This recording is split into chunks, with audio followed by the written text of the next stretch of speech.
It was 3:47 on a Sunday afternoon, and I was staring at the clock, praying for a rescue call by 4:02. My father set down his fork, looked at me like a stain on the tablecloth, and told the silent room that I was absolutely worthless. I thought that was the worst moment of my life until 11:18 that night. When a stranger called to say the senator wanted to meet me immediately, my name is Hadley Graham, and for the last decade of my life, I have been treated less like a daughter and more like an awkward piece of furniture that no one knows how to throw away. The drive to Scarsdale had been a study in dread. It was a gray, suffocating Sunday in late October, the kind where the sky hangs low over the manicured lawns and slate roofs of Westchester County. Pressing down on everything, I had parked my 10-year-old Honda Civic a block away from the house. This was a tactical maneuver I had perfected over years of family gatherings. If I parked in the driveway, my rusted rear bumper would be the first thing my father, Gordon Graham, would comment on. If I parked in front of the house, my mother would fret that the neighbors might think the cleaning staff had arrived early. So I walked the extra block, clutching a bottle of Pinot Noir that cost $25, a price point I considered reasonable, but which I knew my sister Lauren would inspect, Google, and then quietly relegate to the kitchen for cooking wine. The house was exactly as it always was, a sprawling colonial revival that smelled of lemon polish, old dust, and the specific, metallic scent of anxiety. By the time I stepped into the dining room, the air was already thick enough to choke on. There were 22 people crowded around the extended mahogany table. It was a full-force gathering of the Graham extended universe ants with tight facelifts, uncles who spoke exclusively in golf metaphors, and cousins who worked in finance and looked at me with a mixture of pity and confusion. But today, the gravity of the room was pulled entirely toward the center, where my sister, Lauren, sat holding court. Lauren was beautiful in the way a diamond is beautiful hard, cold, and expensive. She was glowing today, her hand resting conspicuously on the forearm of Evan Hale. Evan was the golden prize. He was the son of a political dynasty, a man with a jawline that suggested he had never been told no in his life, and a campaign-ready smile that didn't quite reach his eyes. They were the perfect couple, the future of the family, the return on investment my parents had been waiting for. I took my seat at the far end of the table, the spot usually reserved for children or unexpected guests. It was the blast zone, far enough away from my father at the head of the table to avoid the shrapnel of his conversation, or so I hoped. I unfolded my napkin and placed it on my lap, making myself small. This was my role. I was the silence in the room. I was the background noise. The dinner service was an elaborate production. Hired servers moved like ghosts, depositing plates of prime rib and roasted asparagus. The sound of silverware scraping against fine china was a cacophony, a violent undercurrent to the polite chatter. My father tapped his wineglass with a heavy silver fork. The sharp ping cut through the noise, silencing the room instantly. Gordon Graham did not ask for attention. He commanded it. He stood up, swirling his red wine, his face flushed with the intoxication of proximity to power. "We are not just celebrating an engagement today," he announced, his voice booming. "We are celebrating an alliance." He gestured toward Evan, who nodded with practiced humility. "I spoke with the senator's office this morning," my father continued, letting the title hang in the air like a holy word. "Senator Miles Wexler has confirmed he will be attending the engagement party personally. He is not just coming as a guest. He is coming as the primary sponsor of the Hale family. The local press has already reached out to me. They want an exclusive on the family profiles." A murmur of approval rippled through the table. Senator Wexler. In our world, or rather, in their world, that name was currency. He was the power broker of the state, the man who made careers. To have him at the engagement party was not just a social coup, it was a coronation. My mother, sitting to my father's right, beamed. She looked at Lauren with a hunger that was terrifying to witness. She was not seeing a daughter. She was seeing a reflection of her own success. "It is going to be the event of the season," Lauren said, her voice light and airy. though her eyes were scanning the table like a hawk looking for field mice. We have to be very careful with the optics. Evan and I have been going over the guest list with a fine-tooth comb. I kept my eyes on my plate. Cutting a piece of potato into smaller and smaller geometric shapes, I knew that tone. We need to ensure that everyone in the room adds to the narrative. Lauren continued, taking a sip of water. Senator Wexler is very particular about the company he keeps. If someone does not fit the image, well, we simply cannot have them there. It is nothing personal. It is just politics. She didn't look at me, but the entire table seemed to shift its weight in my direction. The silence that followed was heavy, loaded with implication. My father cleared his throat. He set his wine glass down. The jovial host vanished, replaced by the man who scrutinized quarterly reports and cut underperforming assets. Speaking of image, he said, my stomach dropped. I gripped my fork, my knuckles turning white. We need to be frank. Hadley. He said my name like it was a diagnosis. I looked up.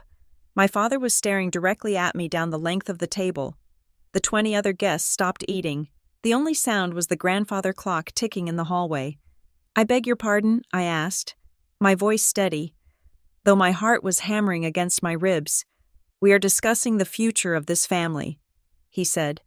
Leaning back, Lauren is about to elevate us to a new level, the Hale family. The senator, this is the big leagues. And then, there is you. He gestured at me with his fork. A lazy, dismissive motion. Look at you. Hadley, you are 38 years old. You drove here in a car that sounds like a lawnmower. You live in that rented box in the city. You wear clothes that look like they came from a donation bin. I felt the heat rise up my neck. I was wearing a simple gray blouse and black slacks. Clean, professional, understated. I live simply because I choose to. Dad, I said quietly, you live simply because you have failed to launch. He countered, his voice raising a decibel. You tell us you are a doctor. You play this game where you put on scrubs and disappear into the city for 12 hours a day. But look at the reality. Doctors make money. Doctors have status. Doctors do not drive rusted Hondas and rent apartments the size of my walk-in closet. I am a pediatric cardiac surgeon.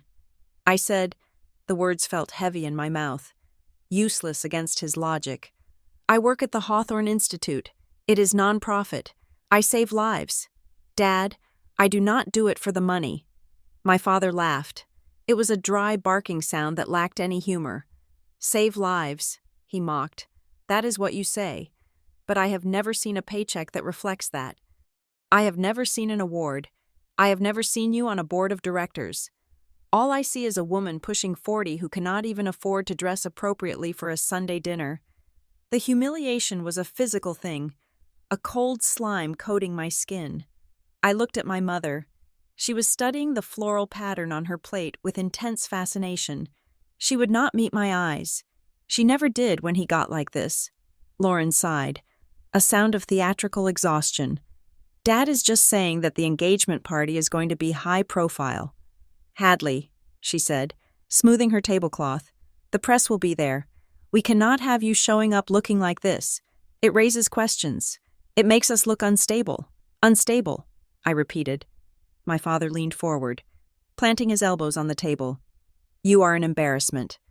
Hadley, that is the truth. We are about to merge with the Hale family. We are about to step onto the national stage with Senator Wexler, and you are the weak link. You are the crack in the foundation. He picked up his wine glass again, swirling the dark liquid. I have been thinking about it, he said, and I think it is best if you do not come to the engagement party. The air left the room. To be disinvited from a family event was one thing. To be banned from the event that would define the family's social standing for the next decade was an excommunication. You are joking, I said, my voice barely a whisper. I am protecting Lauren, he said coldly, and I am protecting myself. I cannot have you dragging us down. You have had 20 years to make something of yourself, and you have nothing to show for it. He took a sip of wine, swallowed, and then delivered the final blow. He looked at me with eyes that were completely void of love, void of empathy, Void of anything resembling fatherhood. You are worthless. Hadley. The word hung there. Worthless. It wasn't shouted. It was stated as a fact, as indisputable as gravity. I looked around the table. 20 people. My aunts, who had knit me sweaters when I was 5. My cousins, who I had played tag with in the backyard. Evan, who was staring at me with a mixture of horror and fascination, like he was watching a car accident. No one spoke. No one said, "Gordon, that is too far." No one said, "She is your daughter." My mother reached for her water glass, her hand trembling slightly, but she drank. She swallowed the water, and with it, she swallowed her motherhood. She chose her survival. She chose the winner. The silence stretched for 10 seconds, 15 seconds. Something inside me snapped. It wasn't a loud snap. It was the quiet sound of a tether finally breaking after years of fraying. The desperate need for their approval. The child inside me who had spent decades trying to present my achievements like offerings at an altar, suddenly died, and in its place, something cold and sharp woke up. I placed my napkin on the table. I aligned the edges perfectly with the table runner. I stood up. My legs felt solid. My hands were not shaking. "I understand," I said. My voice was calm. It was the voice I used when I had to tell a parent that their child's heart had stopped and we were moving to bypass. It was a voice stripped of all unnecessary emotion, a tool for delivering hard truths. "I understand perfectly." I pushed my chair in. I didn't look at Lauren. I didn't look at my mother. I looked at my father one last time, memorizing his face. I memorized the smug set of his mouth, the arrogance in his eyes. I wanted to remember exactly what he looked like in the moment he decided I was disposable. I turned and walked out of the dining room. My heels clicked against the hardwood floor of the hallway. Click, click, click, a steady rhythm. I didn't rush. I didn't slam the door. I opened the heavy oak front door, stepped out into the biting October air, and closed it softly behind me. I walked down the long driveway, past the manicured hedges, past the statue of the lion that my father thought made him look aristocratic. I walked the block to my car. I unlocked the Honda, got in, and sat there for a moment. The silence of the car was a sanctuary. I put the key in the ignition and turned it. The engine sputtered to life, a rough, reliable sound. I looked at the digital clock on the dashboard. It was 4:05 in the afternoon. I stared at the numbers. 4:05. I put the car in drive and pulled away from the curb. I didn't look back at the house in the rearview mirror. I drove toward the highway, toward the city, toward the life that my father thought was a lie. He had called me worthless. He had stripped me of my name and my place in this family. He thought he had destroyed me. But as I merged onto the interstate, watching the gray skyline of Scarsdale fade behind me, I didn't feel destroyed. I felt light. I felt the terrifying, exhilarating lightness of someone who has nothing left to lose. I didn't know then that the phone in my purse was a ticking time bomb. I didn't know that in 7 hours, the name Miles Wexler would mean something very different to me. I didn't know that the universe has a twisted sense of humor, and that the very power my father worshipped was about to come knocking on my door, asking for help. All I knew was that at 4:05 on a Sunday, I became an orphan, and for the first time in my life, I could breathe. I sat on the edge of my beige sofa in my silent apartment, the phone heavy in my hand. The drive from Scarsdale had taken 45 minutes, but I felt as though I had traveled across an ocean. The adrenaline of my exit had faded, replaced by a hollow, aching exhaustion that settled deep in my marrow. I opened my contacts list. My thumb hovered over the name Dad. There was no picture attached to the contact, just the name. I pressed the information icon. I scrolled down to the bottom. Block this caller. I did not hesitate.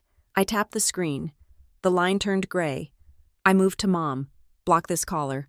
Then Lauren. Block this caller. I did not cry. I waited for the tears to come, the hot, stinging release that usually followed a family gathering.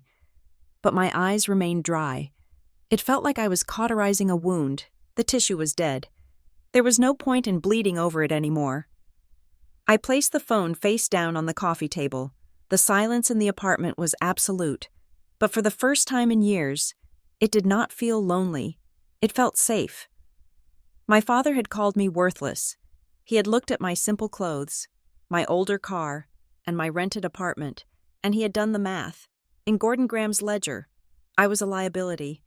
If only he knew the truth. The truth was that I was not just a doctor. I was Dr. Hadley Graham, the chief of pediatric congenital cardiac surgery at the Hawthorne Children's Cardiac Institute, at 38 years old. I was one of the youngest surgeons in the country to hold that title. My department was ranked in the top 3 nationwide. I managed a team of 40 specialists, oversaw a budget of $12 million, and held the lives of infants in my hands on a daily basis. I made enough money to buy my parents' house in Scarsdale twice over and still have enough left for a summer home in the Hamptons. But I lived in a 2-bedroom rental in the city. I drove a 10-year-old Honda. I wore clothes that were practical, not statement pieces. I had started this charade 10 years ago, right after my residency. At first, it was circumstantial. I was drowning in student loans and working 100-hour weeks. I had no time to spend money. But then, as my career skyrocketed and the paychecks grew heavy, I made a conscious choice to keep it quiet. I wanted to know something. It was a cruel, scientific experiment I was running on my own family. I wanted to know if they loved me. Not Dr. Graham the celebrated surgeon, not Hadley the high earner, just me, the daughter, the sister. If I had rolled up the driveway in a Mercedes G-Wagon, wearing a Rolex and talking about my stock portfolio, my father would have pulled out my chair at dinner. Lauren would have asked for my opinion. My mother would have bragged to her bridge club, but that love would have been a transaction. It would have been love for the status, not the person. So I gave them the person. I gave them Hadley, the quiet woman in the gray cardigan, and they had confirmed my hypothesis with brutal efficiency. The data was in. The subject my family had failed the test. Monday morning arrived with the gray persistence of a headache. I showered, scrubbing the phantom feeling of the Scarsdale air off my skin, and drove to the institute. The moment I stepped through the sliding glass doors of the hospital, the transformation happened. It was physical. My posture straightened. The slump of the disappointment daughter vanished, replaced by the steel spine of the surgeon. Here, I was not worthless. Here, I was essential. I swiped my badge at the secure entry. The light turned green. "Good morning, Dr. Graham." The security guard nodded. "Morning, Sam," I replied. I walked the corridors, the smell of antiseptic and floor wax filling my lungs like oxygen.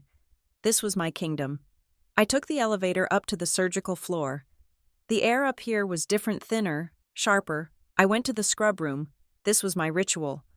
I stripped off the civilian clothes, the costume of the failed daughter, and pulled on my seal blue scrubs. I tied my hair back. I put on my cap. I stood at the sink, scrubbing my hands with the bristled brush, watching the soapy water swirl down the drain. 5 minutes. Systematic. Thorough. My first case of the day was a 4-month-old girl named Sophie. Transposition of the great arteries. Her plumbing was backward. Her heart was pumping oxygenated blood back to the lungs and deoxygenated blood to the body. Without us, she wouldn't last the week. I walked into the operating room. The team was already prepping. The anesthesiologist, David, looked up and nodded. The perfusionist, who ran the bypass machine, gave me a thumbs up. "Music, please," I said. Classical piano filled the room. Quiet, precise. I stepped up to the table. The child was tiny, a small mound of sterile drapes exposing only a patch of chest the size of a playing card. I didn't see a baby. I saw anatomy. I saw a problem that needed solving. "Scalpel," I said. The instrument slapped into my gloved hand. For the next 6 hours, nothing existed outside of that room. My father's voice was gone. Lauren's sneer was gone. There was only the rhythm of the monitors, the hum of the bypass machine, and the intricate, terrifyingly delicate dance of reconstructing a heart the size of a walnut. I cut. I sutured. I rerouted vessels that were thinner than angel hair pasta. In this room, value wasn't determined by who you were marrying or what politician you knew. Value was measured in blood pressure, it was measured in oxygen saturation, it was measured by the fact that when we took the clamps off and warmed the body back up, the heart fluttered, stalled for a terrifying second, and then beat. Thump thump, thump thump, a strong sinus rhythm. Flow is good, David said, his voice tight with relief. Pressures are stable. I stepped back, letting out a breath I felt like I'd been holding since Sunday afternoon. I looked at the monitor. The green line traced a perfect mountain range across the screen. Good work, everyone, I said. Let's close her up. I left the closing to my senior fellow and walked out of the OR. I stripped off my gown and gloves, tossing them into the biohazard bin. My hands were trembling slightly, not from nerves, but from the adrenaline crash. I walked to my office, a corner room with a view of the city skyline. I sat down at my desk, intending to start my post-op notes, but I just stared at the wall. The silence came back. The high was gone, and the ache returned. A knock on the doorframe made me jump. Doctor. Maren Klein stood there. She was the chief of medicine, my mentor, and the closest thing I had to a mother. Though she would scoff at the sentimentality of the term, she was 60 years old, with silver hair cut in a sharp bob and eyes that could diagnose a liar from across a room. You look like you went 12 rounds with a heavyweight, Maren said, walking in and closing the door behind her. And the surgery went perfectly. So do not tell me it was the case. I rubbed my face with my hands. It is nothing. Maren, just a long weekend. Maren sat in the chair opposite my desk. She didn't speak. She just waited. It was her signature move. She knew that if she created enough silence, people would fill it with the truth just to end the tension. I cracked. I went home yesterday. I said, looking at my hands, to Scarsdale. Ah, Maren said, the royal family. My father told me I was worthless. I said, the words tasted like ash. He disinvited me from Lauren's engagement party. He said I was an embarrassment because I'm 38 and I drive a Honda. Maren's expression didn't change, but her eyes hardened. Did you tell him, she asked? No. Why? Hadley, why do you let them treat you like a stray dog when you run this department? Because I wanted to know. I whispered. I wanted to know if I was enough without the title. And I wasn't. I looked out the window. The city looked gray and cold. They looked right through me. Maren. It was like I was a ghost. Maren leaned forward. She reached across the desk and tapped her finger on the polished wood surface. Listen to me. Hadley, they do not see you because they do not have the capacity to see you. They are looking for mirrors, not people. They want you to reflect their vanity back at them. You are not a mirror. You are a window. You show them the reality they are trying to ignore, and they hate you for it. She stood up, smoothing her white coat. You are burying yourself here, she said softly. You take extra shifts. You sleep in the on-call room when you don't have to. You are trying to earn your existence through labor, but you do not have to prove anything to them. They are my family, I said. The defense weak even to my own ears. Biology is an accident. Hadley, Maren said, family is a choice. They made theirs. Now you have to make yours. She walked to the door, then paused. They don't see the human. She repeated my thought from earlier. But life has a funny way of forcing people to open their eyes. Usually right before it hits them. She left. I sat there for a long time. The sun began to set, casting long, bruised shadows across my office. I turned to my computer to check my inbox before heading home. There was a new email at the top of the list. It wasn't from the hospital administration. It wasn't from a patient. From Lauren Graham, subject regarding the engagement party. My stomach tightened. I clicked it open. Hadley, Mom and Dad told me you left early yesterday. Honestly, it is probably for the best. We have been discussing the logistics for the party next week, and the guest list is incredibly tight. The Senator's security team has strict protocols, and we are trying to keep the circle to people who are directly involved in Evan's political future. We think it would be more comfortable for everyone if you sat this one out. We will send you photos. Please do not make a scene about this. We just want the day to be perfect. Best, Lauren. There was no apology. No, I'm sorry it came to this. Just a sterile, corporate rejection letter from my own sister. We think it would be more comfortable. Comfortable for whom? For them. So they wouldn't have to explain the sister in the off-rack pantsuit to the senator. I read the email again. Then I read it a third time. I didn't hit reply. I didn't delete it. I moved the cursor and clicked the archive button. I filed it away, just like I filed away the patient records of the cases that were closed. I stood up and grabbed my coat. I was done for the day. I was Dr. Hadley Graham, and I had saved a life today. That had to be enough. But as I walked out to the parking garage, the cold wind hitting my face, I knew Marin was right. They had closed their eyes to me. But the world was small, and Scarsdale was not a fortress. I had a feeling that the perfect day Lauren was curating was about to collide with the reality she was so desperate to avoid. I just didn't know yet that I would be the collision. Wednesday arrived with the weight of a humid blanket, carrying a tangible artifact of my mother's cowardice. I found it in my mailbox, sandwiched between a utility bill and a flyer for a pizza place. It was a heavy cream envelope, the kind that cost $3 apiece. Embossed with the Graham family crest, a ridiculous affectation my father had commissioned 10 years ago to make us feel like landed gentry. There was no return address, but the handwriting was unmistakable. It was my mother's script, looping and perfectly slanted, a relic of her finishing school education. I carried it upstairs to my apartment. I did not open it immediately. I made tea. I watered the fern by the window. I delayed the inevitable sting. When I finally slit the envelope open with a kitchen knife, the scent of her lavender perfume wafted out, a sensory ghost invading my sanctuary. My dearest Hadley. It began.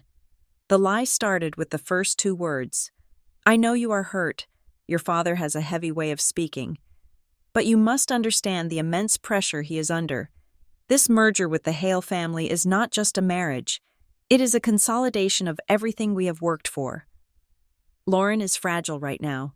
She needs this day to be flawless. I took a sip of tea. It tasted bitter. If you come to the engagement party, the focus will shift. People will ask questions about your lifestyle, your choices.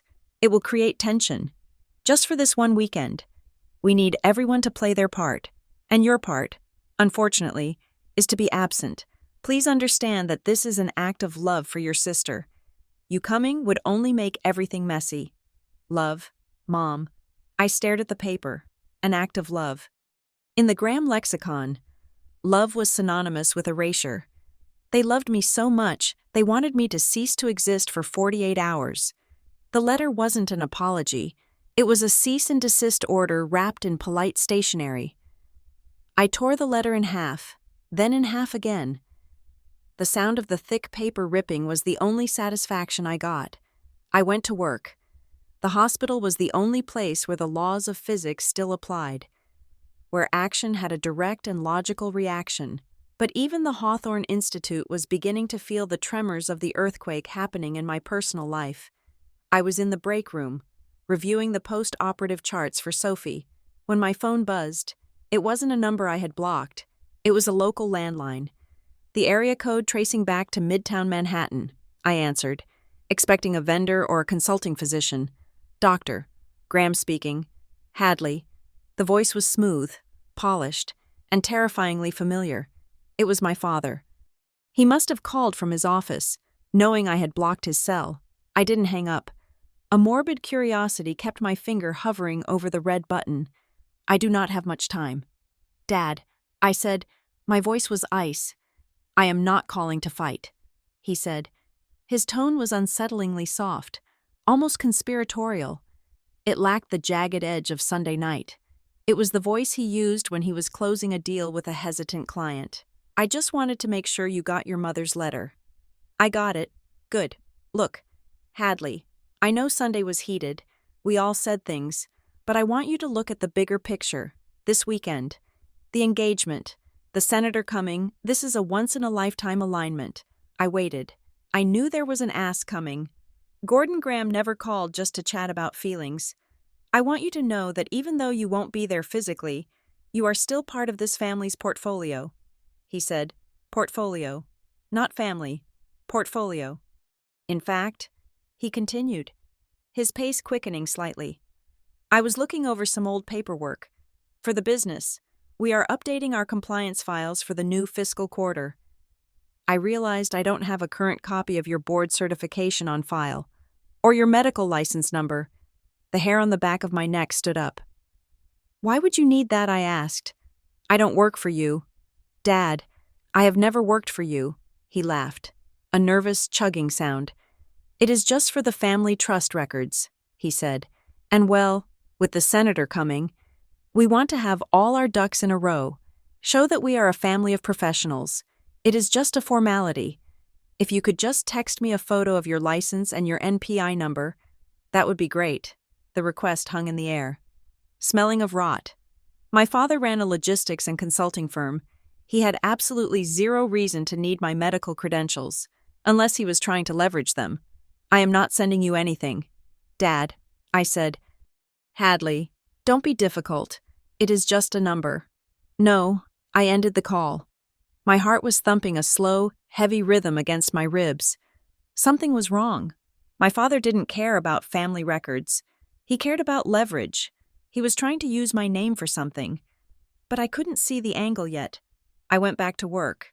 But the unease followed me like a shadow. 2 hours later, the second shoe dropped. I was scrubbing in for a minor valve repair when my phone, which I had left in my locker, pinged with a text. I checked it after the surgery. It was from Lauren. Hadley, I heard Dad called you. Please just do what he asks. And for God's sake, do not post anything on social media this weekend. I do not need people asking where you are. Just stay dark. Don't embarrass us. Don't embarrass us. I looked at the screen, my thumb hovering. I wanted to scream. I wanted to drive back to Scarsdale and burn the house down.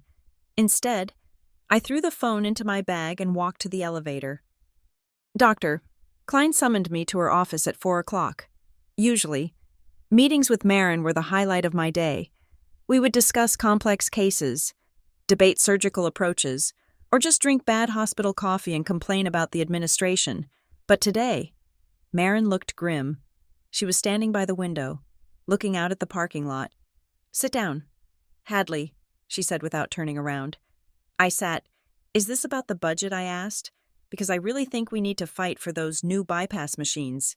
It is not about the machines, she said, turning to face me. She walked over to her desk and picked up a tablet. She tapped the screen a few times and then slid it across the mahogany surface toward me. I had dinner last night with a donor, she said, a man named Arthur Vance.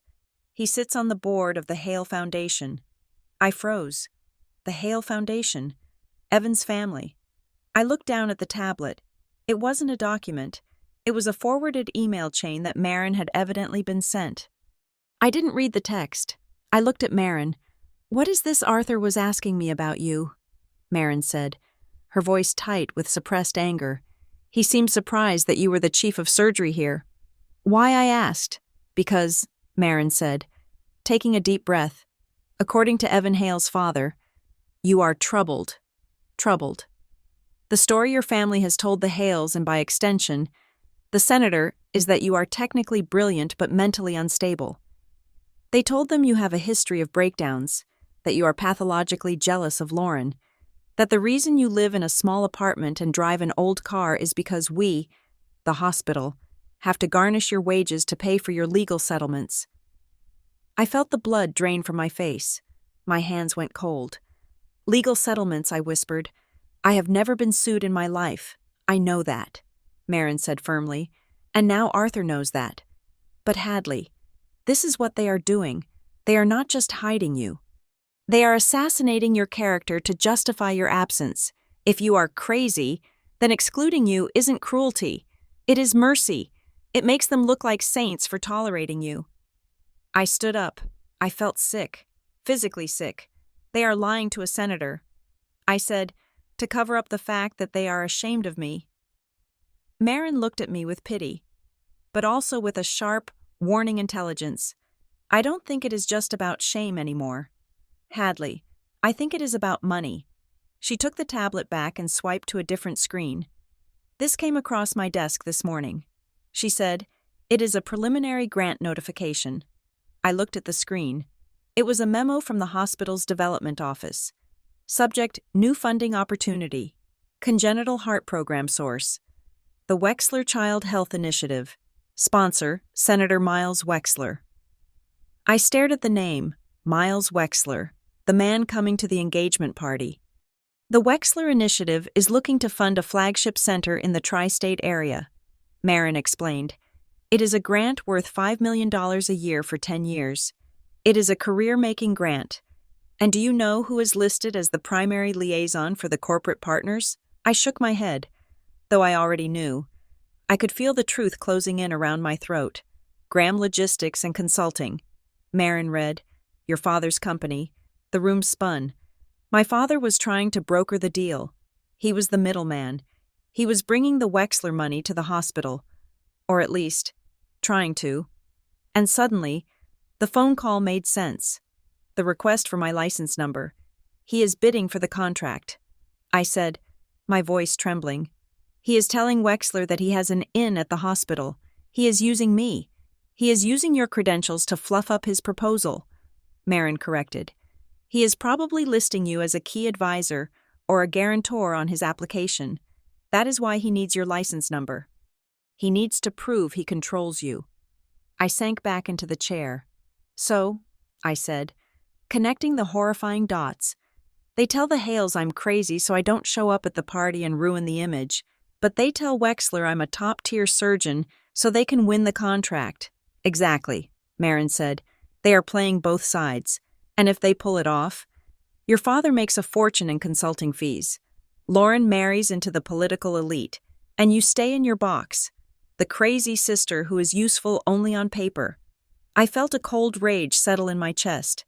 It was different from the hurt I had felt on Sunday. Hurt is passive. Hurt is a victim's emotion. This was fury. This was the cold, calculating anger of a surgeon who realizes the patient isn't sick, but poisoned. They are building a house of cards on my back.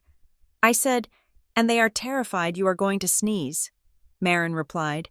She leaned back in her chair. The question is, Hadley, what are you going to do? The senator is coming here, to this hospital, next week for a site visit, but he is going to that party on Saturday. I looked at Marin. I am not going to the party. I said, they made that clear. Marin raised an eyebrow. The senator is a smart man. Hadley, but he is surrounded by handlers. If your father controls the narrative, the senator will never know the truth. He will sign that contract. Your father will get his commission, and the lie will become the truth. I stood up again. I walked to the window. I looked out at the city, at the sprawling complex of the medical center. I had built this. I had worked 18-hour days. I had missed birthdays, holidays, and dates to be here, to save these kids. And my father thought he could harvest my hard work like a crop he had planted. He asked for my license number. I said quietly, yes, that means he hasn't submitted the final paperwork yet. He is stalling. I turned back to Marin. I need to see the proposal. Marin, can you get me the draft that the development office has? Marin smiled. It was a shark's smile. I already printed it. It is on your desk. I walked back to my office, my heels clicking on the linoleum with a new urgency. I found the file folder on my desk. I opened it. There it was. A glossy proposal for the Graham Wexler Strategic Health Partnership. And there, on page 12, under Key Medical Personnel, was my name, Dr. Hadley Graham, Chief of Pediatric Surgery, role Senior Medical Advisor to the Graham Group. I had never agreed to this. I had never signed this. And then I saw it. A small footnote at the bottom of the page regarding conflict of interest. Dr. Graham has waived all consulting fees in lieu of a charitable donation to the Graham Family Trust. He wasn't just using my name. He was stealing my potential earnings. He was laundering money through a trust I didn't control, using my reputation as the currency. I closed the file. My phone buzzed again. Another text from Lauren. Seriously, Hadley, confirm you are not coming. I need to give the caterer the final count. I looked at the message. Then I looked at the fraudulent proposal. They thought I was worthless, but they were selling me for millions. I didn't reply to Lauren. I didn't call my father. I sat down at my computer and pulled up the hospital's legal database. I searched for Wexler Child Health Initiative. I found the contact information for the senator's legislative director, and below that, a note about the upcoming schedule. Saturday, October 28th, 7 p.m., engagement gala for Evan Hale and Lauren Graham. Location, the Pierre Hotel, Grand Ballroom. Sunday, October 29th, 9 a.m., site visit to Hawthorne Institute, private meeting with administration. My father thought he had kept the two worlds separate. He thought he had built a wall between the crazy daughter and the profitable surgeon. But walls have doors, and I had just found the key. I wasn't going to crash the party to make a scene. That was what a crazy person would do. That was what they expected. No, I was going to do something much worse. I was going to let them think they had won. I was going to let them walk into that ballroom, champagne in hand, thinking the problem of Hadley Graham had been solved. I picked up my pen and wrote a note on a sticky pad. Get the license number. If my father wanted my credentials so bad, I would give them to him, but not in the way he wanted. I took out my phone and typed a message to my father. Dad, I will get you the number. Just need to find the physical card. We'll send it by Saturday morning. It was a lie. But for the first time in my life, lying to my father didn't feel like a sin. It felt like strategy. I hit send. The response was immediate. Thank you. Hadley. I knew you would be reasonable. We will drink a toast to you on Saturday. I stared at the screen. A toast to me. The invisible woman. The worthless daughter. I put the phone down. Cheers, Dad. I whispered to the empty office. The game had changed.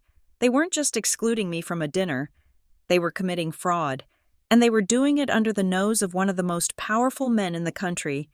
My despair was gone. It had been replaced by a cold, hard resolve. I wasn't going to be the victim in their drama anymore. I was going to be the director. And the final act was going to be a bloodbath. The red numbers on my bedside clock read 2:14 in the morning when the pager on my nightstand screamed. It was not a polite beep. It was the high-pitched, relentless wail that signaled a code blue or an incoming trauma that the on-call fellow could not handle alone. I was out of bed before my conscious brain had fully registered the sound. This was muscle memory. I pulled on scrubs over my underwear, grabbed my keys, and was out the door of my apartment by 2:17. The drive to the hospital usually took 20 minutes. I made it in 12. The city was asleep, the streets wet with a fresh layer of rain, but my mind was already running through the differential diagnoses. The brief text on the pager had been chilling mail. 4 years old. Cardiogenic shock, unknown etiology, ETA 5 minutes, when I burst through the double doors of the emergency department trauma bay. The air was thick with controlled chaos. Talk to me, I commanded, tossing my coat onto a chair. Doctor, Evans, the ER attending. Looked up. He was sweating. 4-year-old male, collapsed at home, he said, speaking in the rapid-fire staccato of emergency medicine. Parents report he was complaining of stomach pain earlier. Then just dropped. No history of heart disease. But look at this echo. He turned the portable ultrasound screen toward me. I squinted at the grainy black and white image. The left ventricle was barely moving. It was dilated, sluggish, struggling to push blood against gravity. It is Al Kappa, I said, the diagnosis hitting me like a physical blow. Anomalous left coronary artery from the pulmonary artery. It was a rare congenital defect where the heart's main blood supply is wired backward. Instead of getting oxygen-rich blood, the heart muscle is fed oxygen-poor blood. The muscle starves. It dies. Usually, it is caught in infancy. For a child to make it to 4 years old without symptoms was a miracle. But now, that miracle was crashing. He is in failure, I said, my voice cutting through the noise. Intubate him. Get him on inotropes. I need the OR prep now. Call the perfusion team. Wake them up. I turned to the gurney. The boy was tiny. His skin was the color of old ash. His lips were blue. We are moving. I shouted, "Let's go." The next hour was a blur of motion that I had performed 1,000 times, yet it never lost its terrifying edge. The scrub sink, the smell of the harsh antimicrobial soap, the cold air of the operating room. My team was there. They were my orchestra. And tonight, the music had to be perfect. David, my anesthesiologist, was at the head of the bed, his eyes locked on the monitors. "Pressure is 70/40, he said tightly. "He is sliding." Hadley. I stepped up to the table. The boy's chest was draped in blue. I held out my hand.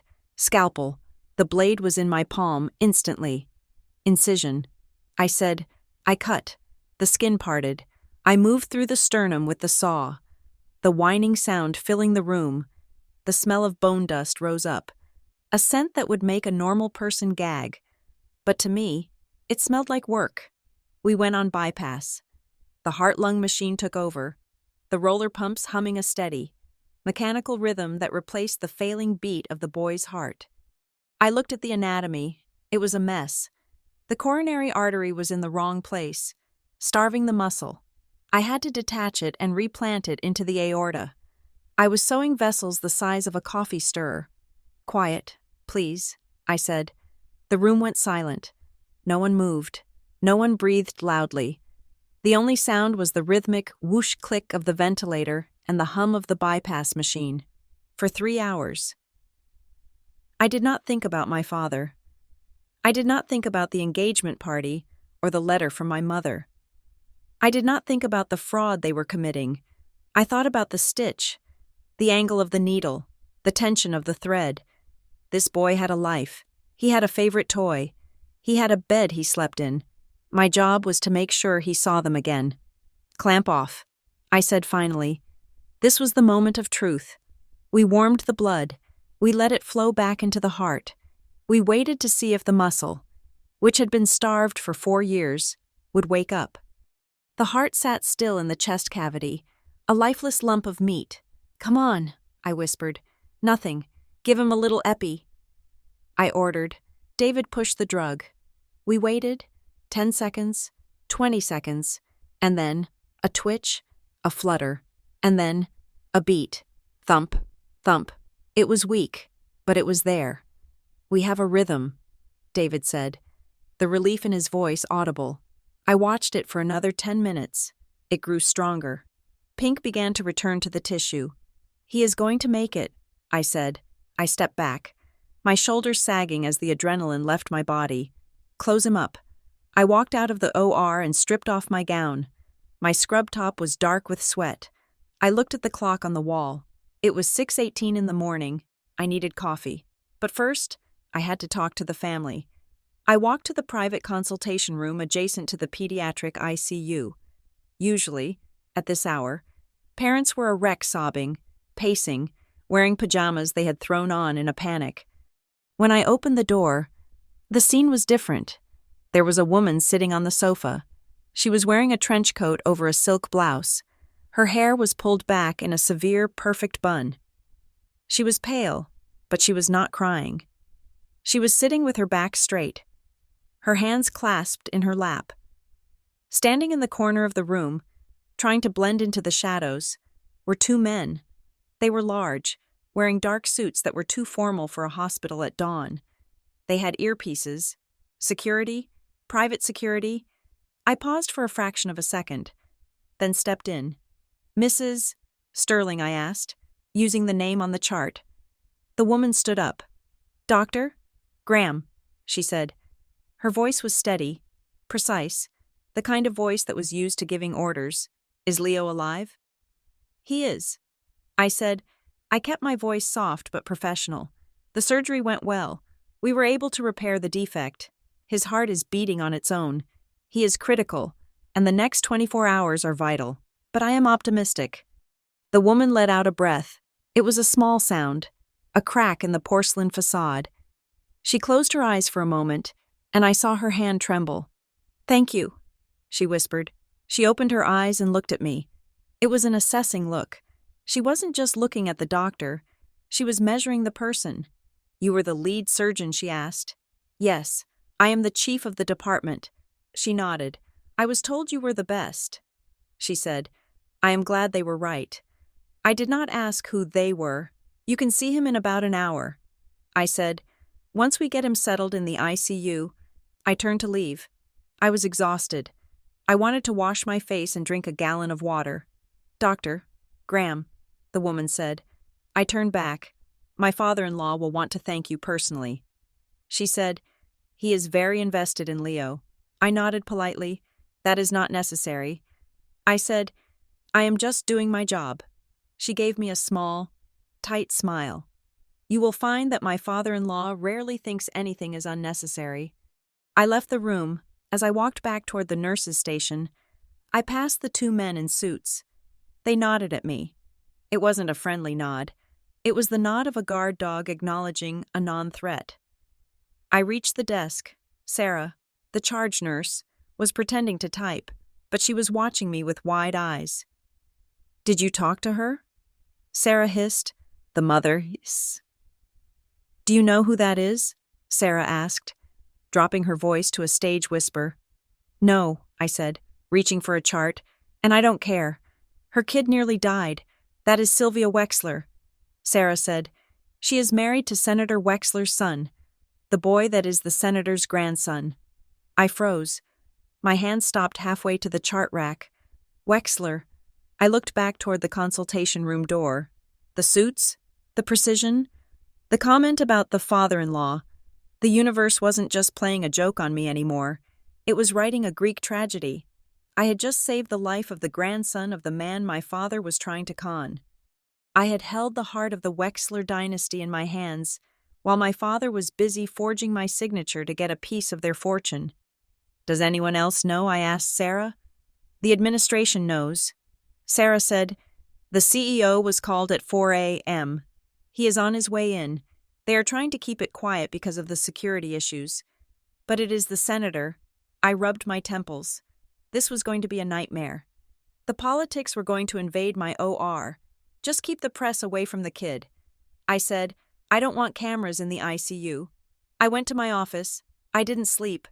I showered in the small bathroom attached to the staff lounge, changed into fresh scrubs, and drank 3 cups of black coffee.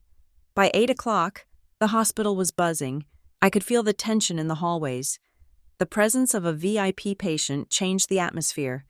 Everyone walked a little faster, spoke a little softer. I was at my desk, reviewing Leo's first post-op labs. When my office line rang, Dr. Graham, I answered. It was Susan from the main administration office. Dr. Graham, sorry to disturb you, she said, her voice breathless. We just received a call from Senator Wexler's chief of staff. I closed my eyes. Here it comes. The senator is en route to the hospital to see his grandson. Susan said, he has specifically requested a brief private meeting with you to express his gratitude. I looked at the stack of files on my desk. I looked at the schedule. I had rounds in 10 minutes. I had a department meeting at noon. And honestly, I did not want to meet Miles Wexler. I did not want to look him in the eye. Knowing that my last name was currently sitting on a fraudulent document on his desk. Tell him I am unavailable, I said. There was a silence on the other end of the line, a long, stunned silence. I am sorry, Susan asked. I have rounds. Susan, I have patients who need to be seen. I appreciate the sentiment, but I cannot step away for a meet and greet. Tell him he is welcome to visit his grandson, but I am working. But Dr. Graham, Susan stammered, it is the senator. He wants to thank you.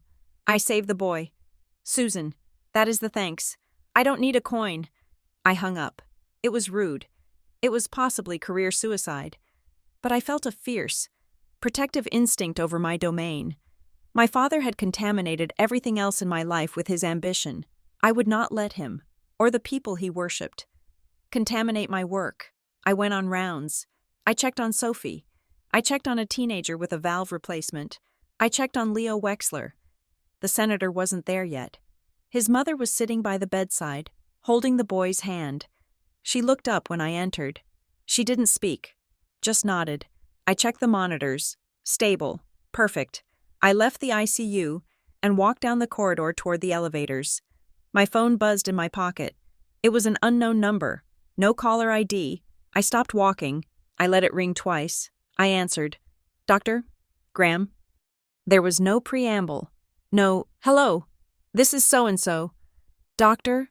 Graham, a male voice said. It was deep, gravelly, and instantly recognizable from 1,000 news clips. Senator, I said, I was told you were too busy to see me. Miles Wexler said. His voice wasn't angry. It was curious. I am. Senator, I have a department to run. Most people clear their schedules when I call. He said, I am not most people. I replied, and with all due respect, Senator, your grandson is stable, but he is not out of the woods. My focus needs to be on him, not on shaking hands. There was a pause on the line, a silence that stretched for 5 seconds. I wondered if he was going to fire me. I wondered if he could fire me. Then, he chuckled. It was a dry, rusty sound. My daughter-in-law said you were serious. He said, she said you didn't even blink at the security detail. I am a surgeon. Senator, I deal with hearts. They are all the same color on the inside. I want to see you. Dr. Graham, he said. And not just to say thank you. I have been looking into the Hawthorne Institute. I have been looking into your program. And now, I find out you are the one who saved Leo. I didn't say anything. I will be at the hospital in 20 minutes, he said. I am not asking for a photo op. I am asking for 5 minutes of your time. In the chapel. No staff. No cameras. I hesitated. Why I asked? Because, he said, his voice dropping an octave. I have a feeling you are the only person in this building who isn't going to lie to me. The line went dead. I stared at the phone. He knows. I thought, or he suspects. My refusal hadn't pushed him away. It had acted like a magnet, in a world of people desperate for his favor. My indifference was the only thing that felt real to him. I put the phone in my pocket. I had 5 minutes before he arrived. I needed to wash my hands. I needed to straighten my scrub cap. And I needed to decide if I was going to use those 5 minutes to save myself or to burn my family to the ground. The answer, I realized as I walked toward the chapel, was that I didn't have to choose. They were the same thing. The silence in my apartment at 11 o'clock at night was usually my favorite sound in the world. It was the sound of no alarms, no monitors, and no demands. But tonight, the silence felt heavy, charged with the static electricity of a storm that had not yet broken. I was sitting on my living room floor, surrounded by the papers Marin had given me. The draft proposal for the Wexler grant lay open, my name highlighting the page like a neon sign of betrayal. Next to it was the sticky note where I had scribbled my plan to send the fake license number. I was tired. It was a bone-deep, cellular fatigue that came from 20 hours of consciousness and the emotional whiplash of saving a life while my own life was being dismantled. I looked at the digital clock on the cable box, 11:17. I reached for my water glass. My hand was steady. The surgeon in me was always steady. Even when the woman was falling apart, at 11:18 exactly, my phone vibrated against the hardwood floor. It was a buzzing sound that seemed too loud for the room. I looked at the screen. Unknown caller. My instinct was to ignore it. It was late. I had an early shift. But something, maybe the lingering adrenaline from the morning, maybe a premonition, made me pick it up. Dr. Graham, I said, please hold for Senator Wexler. The voice was young, female, and clipped. It was not a request. It was a command. Before I could ask who was calling or why, the line clicked, and a different voice filled my ear. Dr. Graham. It was him. Miles Wexler. I had spoken to him briefly in the chapel that morning. He had been a grandfather then, shaken and grateful. But the voice on the phone tonight was different. The grandfather was gone. This was the senator. This was the man who could move markets with a whisper and destroy careers with a pen stroke. Senator, I said, is Leo okay? My first thought was a complication. A bleed. A clot. Leo is sleeping. He said, his vitals are perfect. You did good work. Doctor, exceptional work. Thank you. But I'm not calling about Leo. He continued. The shift in his tone was abrupt. I am calling because after I left the hospital, I had my staff pull everything you have ever written. I sat up straighter, my back pressing against the sofa. Everything, every abstract, every grant application, every op-ed you wrote for the medical journals about disparity in pediatric care. He paused. I could hear the rustle of papers on his end. You have a very specific view on the medical device industry. Dr. Graham, you wrote a piece 3 years ago about how proprietary pricing on heart valves is killing children in the lowest income bracket. I did. I said, I stand by that. I am currently trying to pass a bill, the senator said. The Children's Health Security Act. It is designed to cap those prices, to stop the gouging. I know the bill. I said, it is stuck in committee. It is stuck, he corrected, because there is a very aggressive lobbying effort to kill it. They are saying it stifles innovation. They are saying it will bankrupt the manufacturers. They are buying votes faster than I can count them. I waited. I did not know where this was going. I need a voice. Dr. Graham, I have plenty of policy wonks. I have plenty of statisticians. What I lack is someone who has held a dying 4-year-old in their hands and can tell the committee exactly what happens when those valves are not available. He wanted me to testify. That was flattering, but terrifying. Senator, I am a surgeon, not a lobbyist. That is exactly why I need you, he said. Then came the silence. It was a tactical silence, the kind used to let the next words hit harder. And there is another reason I'm calling you. Dr. Graham. I held my breath. I had my team run a background check on the opposition. The main lobbying firm representing the device manufacturers, the ones trying to kill this bill, is a group called Vantage Point. The name meant nothing to me, but they subcontract, he said. They use smaller, specialized firms to handle the dirty work, to pressure local representatives, to massage the narrative. My stomach turned over. I knew what was coming. One of their primary subcontractors for the Northeast region is a company called Graham Logistics and Consulting. The room seemed to tilt. My father was working for the people trying to kill the senator's bill. The irony was so sharp it almost drew blood. On one hand, my father was trying to court the senator for the hospital grant, using my name as bait. On the other hand, he was taking money from the very people the senator was fighting against. He was playing both sides of the fence, betting that the left hand would never know what the right hand was doing. Does he know? I asked. My voice was barely a whisper. Does he know you are the sponsor of the bill he is fighting? The senator let out a dry, humorless laugh. Your father is a businessman. Dr. Graham. He follows the money. I doubt he looks at the names on the legislation. He just sees a contract. But I see him, and now I see you. I felt a wave of nausea. This was it. This was the moment I was fired. He would assume I was part of it. He would assume I was a spy, or a plant, or just as corrupt as the man who raised me. I have nothing to do with my father's business. I said quickly, I have not spoken to him about his clients. I did not know. I believe you, the senator said. The words stopped my panic in its tracks. You do. If you were working with him, you would have taken the meeting this morning, he said. You would have been in that chapel shaking my hand, trying to smooth the way. Instead, you blew me off to treat a patient. That told me everything I needed to know about your priorities. I let out a breath I didn't know I was holding. So what do you want? Senator, I want to meet you, he said. Properly, not in a hospital chapel. I want to show you the draft of the bill. I want your notes. And I want to ask you, face to face, if you are willing to stand up against the people your family is protecting. When I asked, tomorrow, he said, Sunday.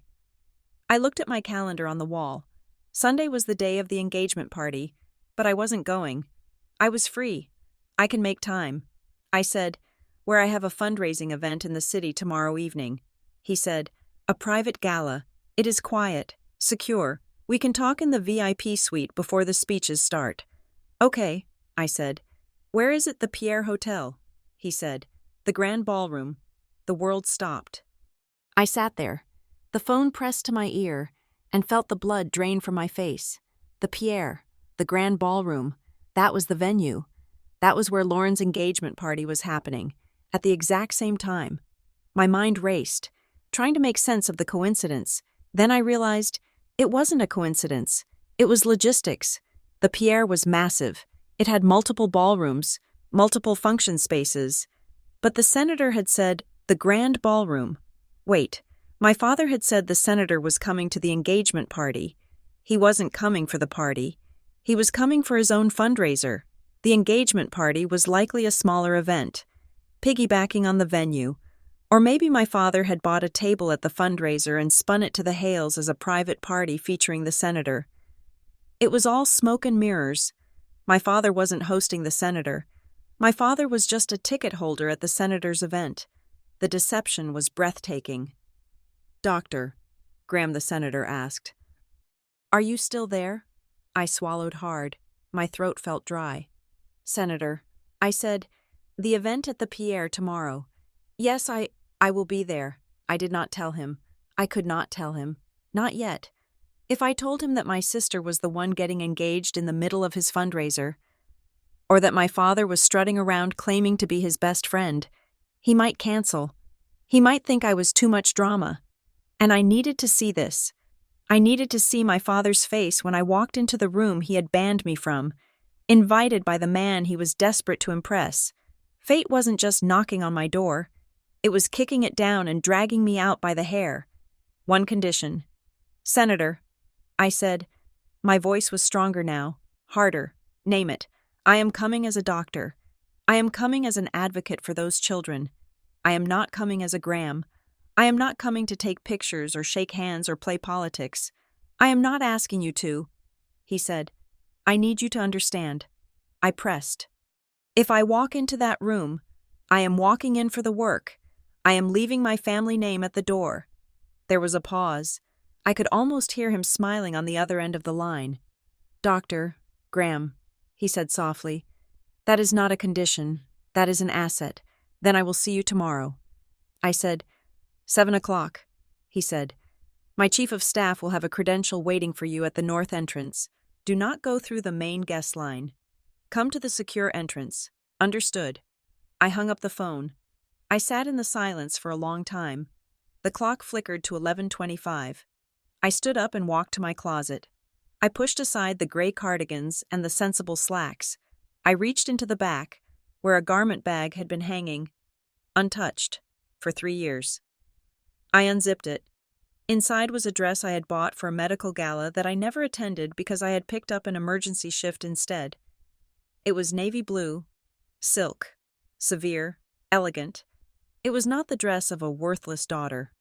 It was the dress of a woman who held life and death in her hands. I ran my hand over the fabric. My father had told me not to come. He had told me I would be a stain on the tablecloth. He had told the Hales I was crazy. Tomorrow, at 7 o'clock. I was going to walk into the Pierre Hotel. I wasn't going to crash the party. I was going to be the guest of honor. I picked up the sticky note with my plan on it. "Get the license number."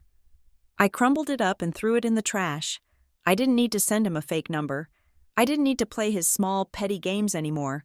I was going to give him something much more real. I was going to give him the truth, and I was going to deliver it in person, right in front of the man he feared most. I turned off the lights in the living room. For the first time since Sunday. I wasn't dreading the weekend. I was looking forward to it. The senator wanted to know if I was willing to stand up to the people protecting the special interests. He didn't know the half of it. I wasn't just willing to stand up to them.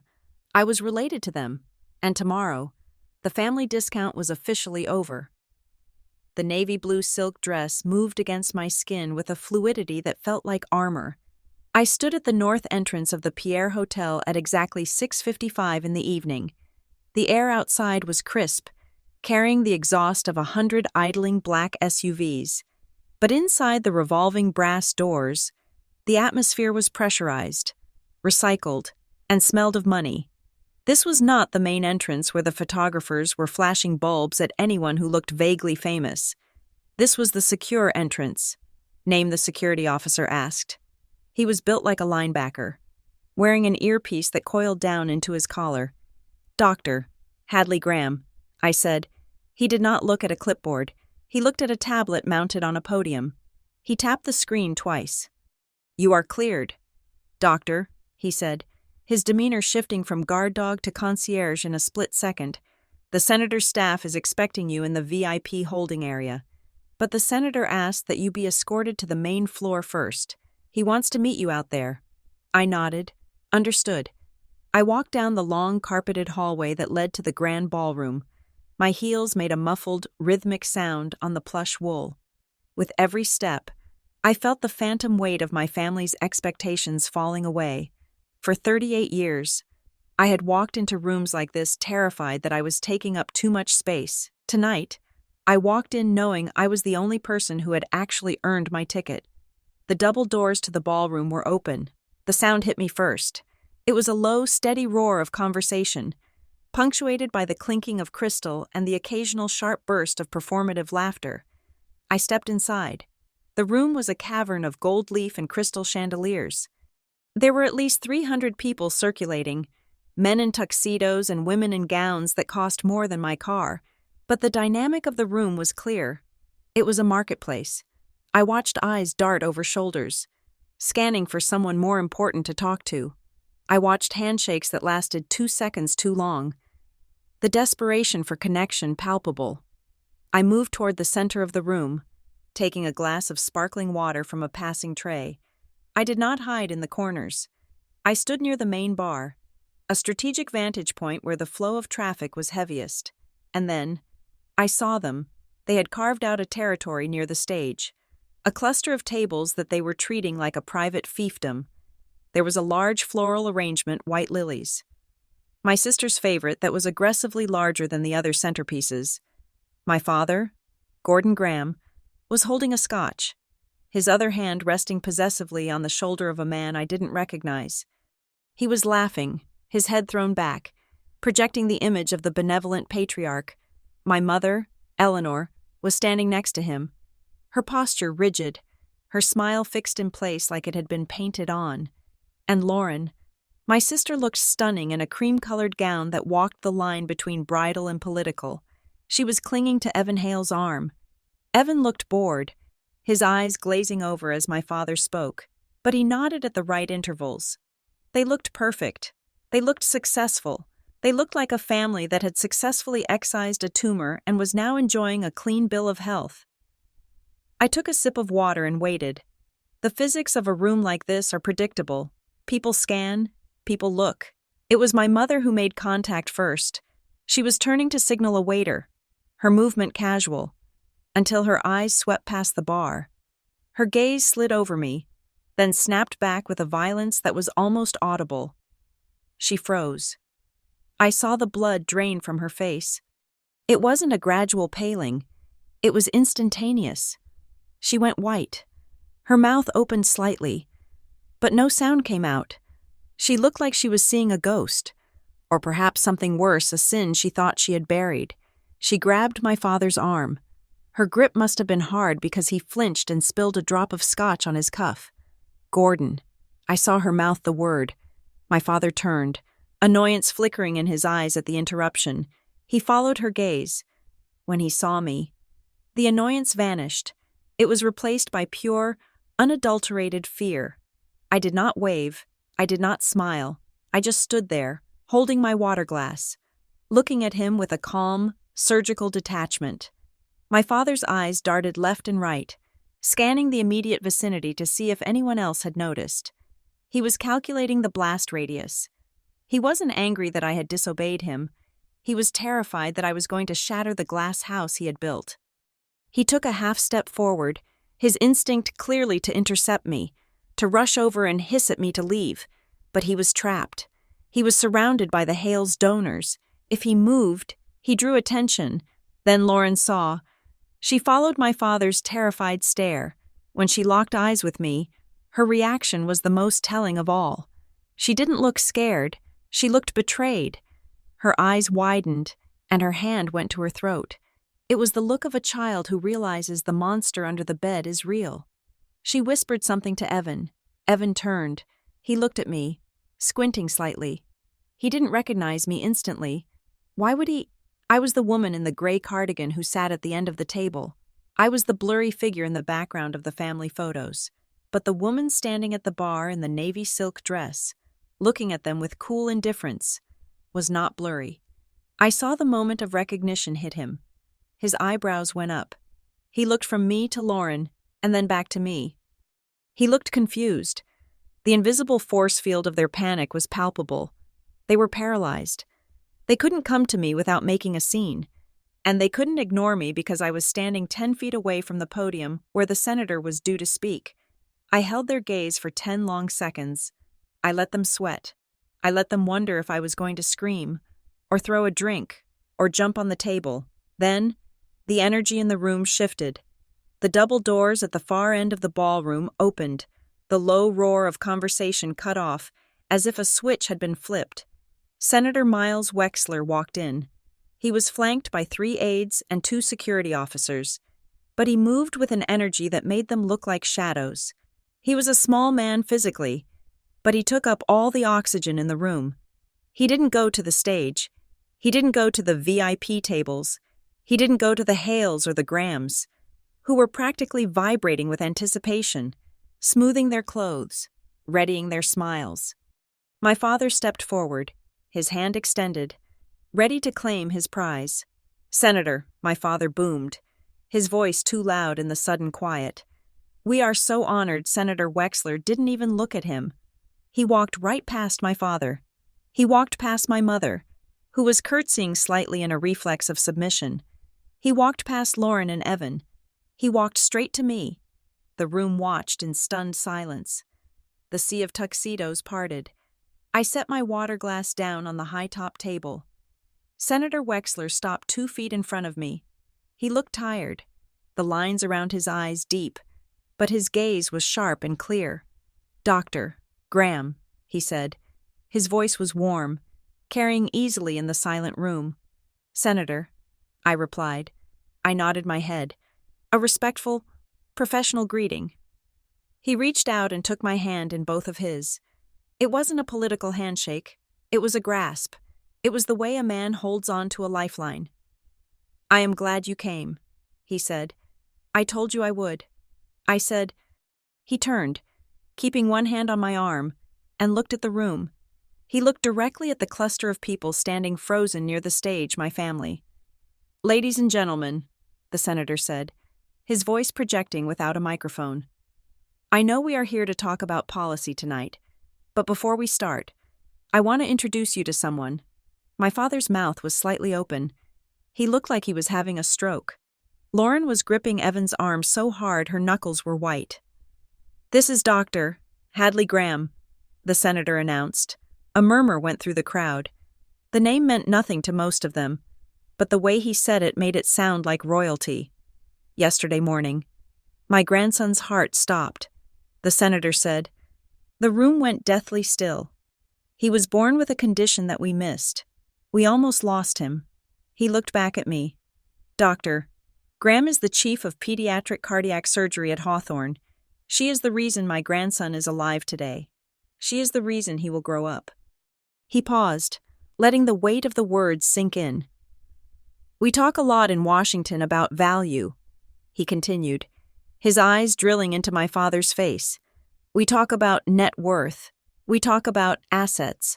But I want to tell you that there is no asset in this room more valuable than the hands of this woman."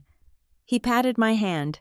"She is a hero, and I am honored, truly honored, that she made time in her schedule to be here with us." He started to clap. It was a slow, deliberate applause. Then the person next to him clapped. Then the entire room erupted. 300 people were applauding. The sound was thunderous. It washed over me, not as validation, but as a weapon. Every clap was a blow to the narrative my family had constructed. I looked at my family. They were trapped. They had to clap. If they didn't clap, they looked like monsters. If they didn't clap for the woman the senator just called a hero, they insulted him. I watched my father's hands come together. Clap, clap, clap. His face was a mask of rictus terror. He was applauding the daughter he had called worthless. He was cheering for the embarrassment he had tried to hide. My mother was clapping weakly, her eyes darting around the room to see if anyone noticed she was related to the hero. She looked sick. Lauren wasn't clapping. She was staring at me, her mouth trembling. Senator Wexler leaned in close to me. "Was that adequate?" he murmured, a glint of mischief in his eye. "It will do," I whispered back.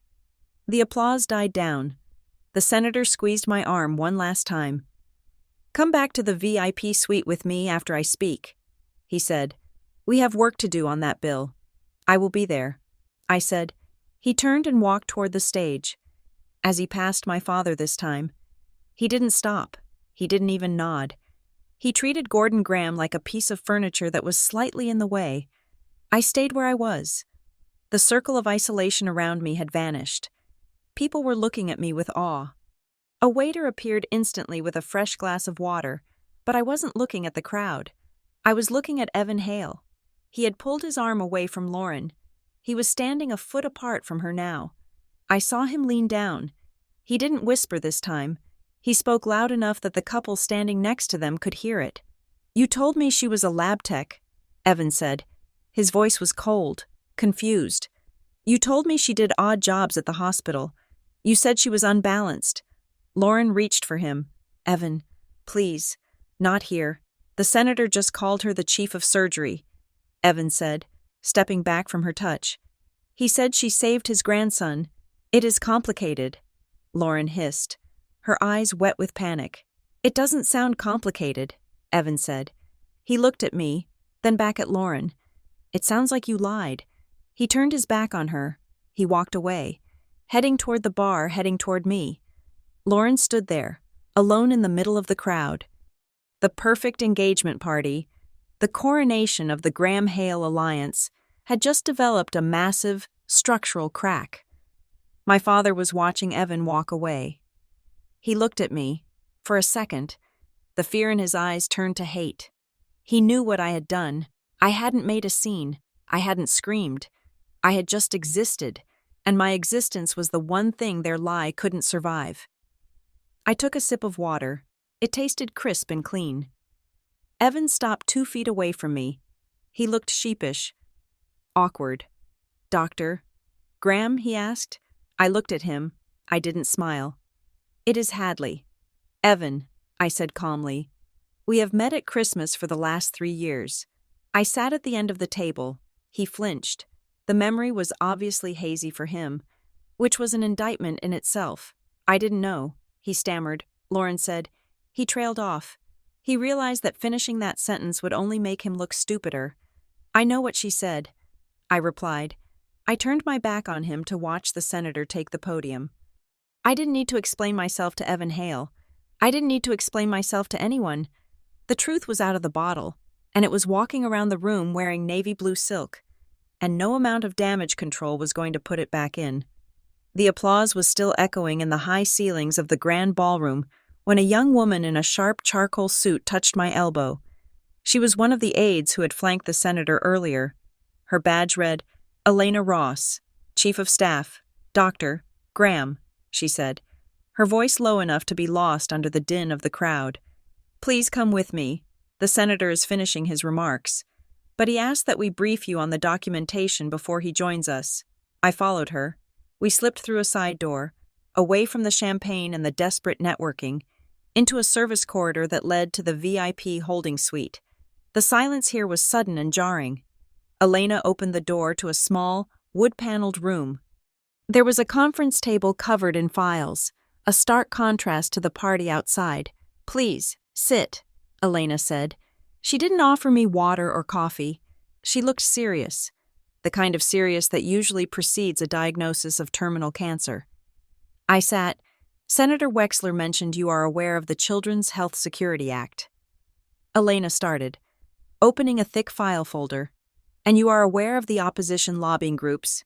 "Yes," I said. "Vantage Point." "Correct. Vantage Point is the umbrella, but they use subcontractors to handle specific sectors. We have been digging into their financials for months, trying to find a conflict of interest that we can use to discredit their attacks on the bill." She slid a piece of paper across the table.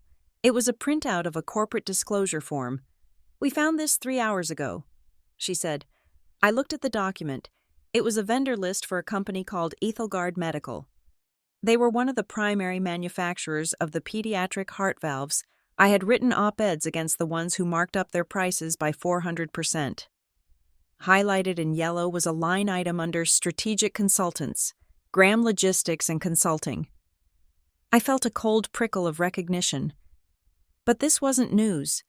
The senator had told me on the phone that my father was working for them. "I know my father's firm is on the payroll," I said, pushing the paper back. The senator told me. "I told him I have no involvement in his business dealings." Elena nodded. "We know. But we kept digging, because it seemed odd that a mid-sized logistics firm in Scarsdale would be advising a multi-billion-dollar medical conglomerate on clinical strategy. Your father moves freight. Dr. Graham, he doesn't design heart valves." She reached into the folder again. "So we looked for the pitch deck," she said. The proposal that Graham Logistics sent to Ethelgard to win the contract back in 2021. She placed a glossy, spiral-bound booklet in front of me. It looked professional, expensive.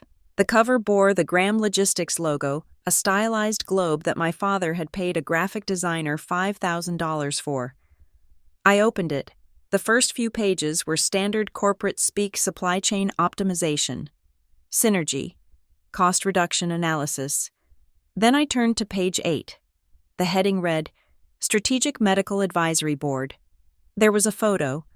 It was a headshot of me from the hospital website, taken 5 years ago. Underneath my face, the text read, Dr. Hadley Graham, Chief of Pediatric Cardiac Surgery, Hawthorne Institute, Senior Clinical Advisor to Graham Logistics. I stopped breathing. I read the paragraph below it. Graham Logistics offers exclusive, real-time access to top-tier surgical opinion leaders. Our proprietary relationship with Dr. Hadley Graham ensures that Ethelgard Medical receives direct feedback on device performance, allowing for rapid market adjustment and competitive positioning. I felt the room spinning. "I never agreed to this," I whispered. Elena didn't say anything. She just slid another document across the table. "This is an email from your father to the VP of Sales at Ethelgard, dated March 12, 2023. I looked at the printout. Subject re clinical concerns regarding valve model X7. Bob, I spoke with my lead advisor, Dr. Graham, this morning regarding the defect reports. Her professional assessment is that the issue is user error, not a design flaw. She recommends pushing back against the recall. We can provide a formal white paper to this effect if the retainer is increased by 15%. Best, Gordon." I stared at the words. March 12th.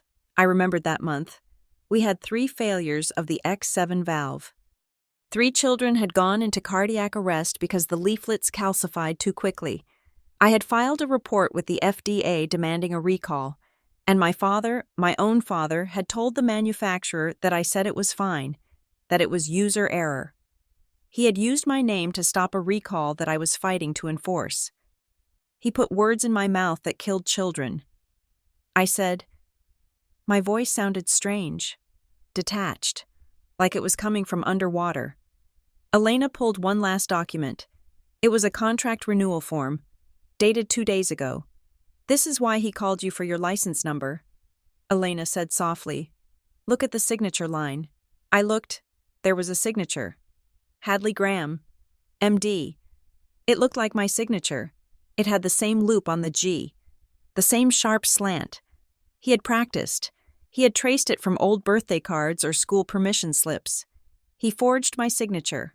I said, to renew a consulting contract worth, I looked at the fee schedule.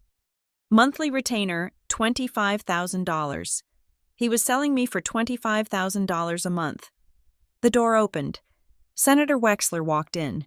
He looked energized from the speech, but the moment he saw my face, his expression sobered.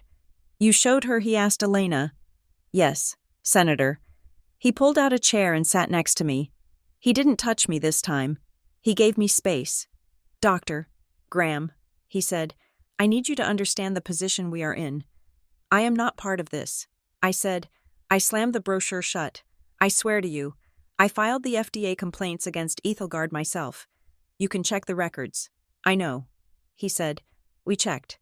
That is the only reason the FBI isn't waiting for you in the lobby right now. The FBI. This is fraud. Hadley, the senator said. It is wire fraud.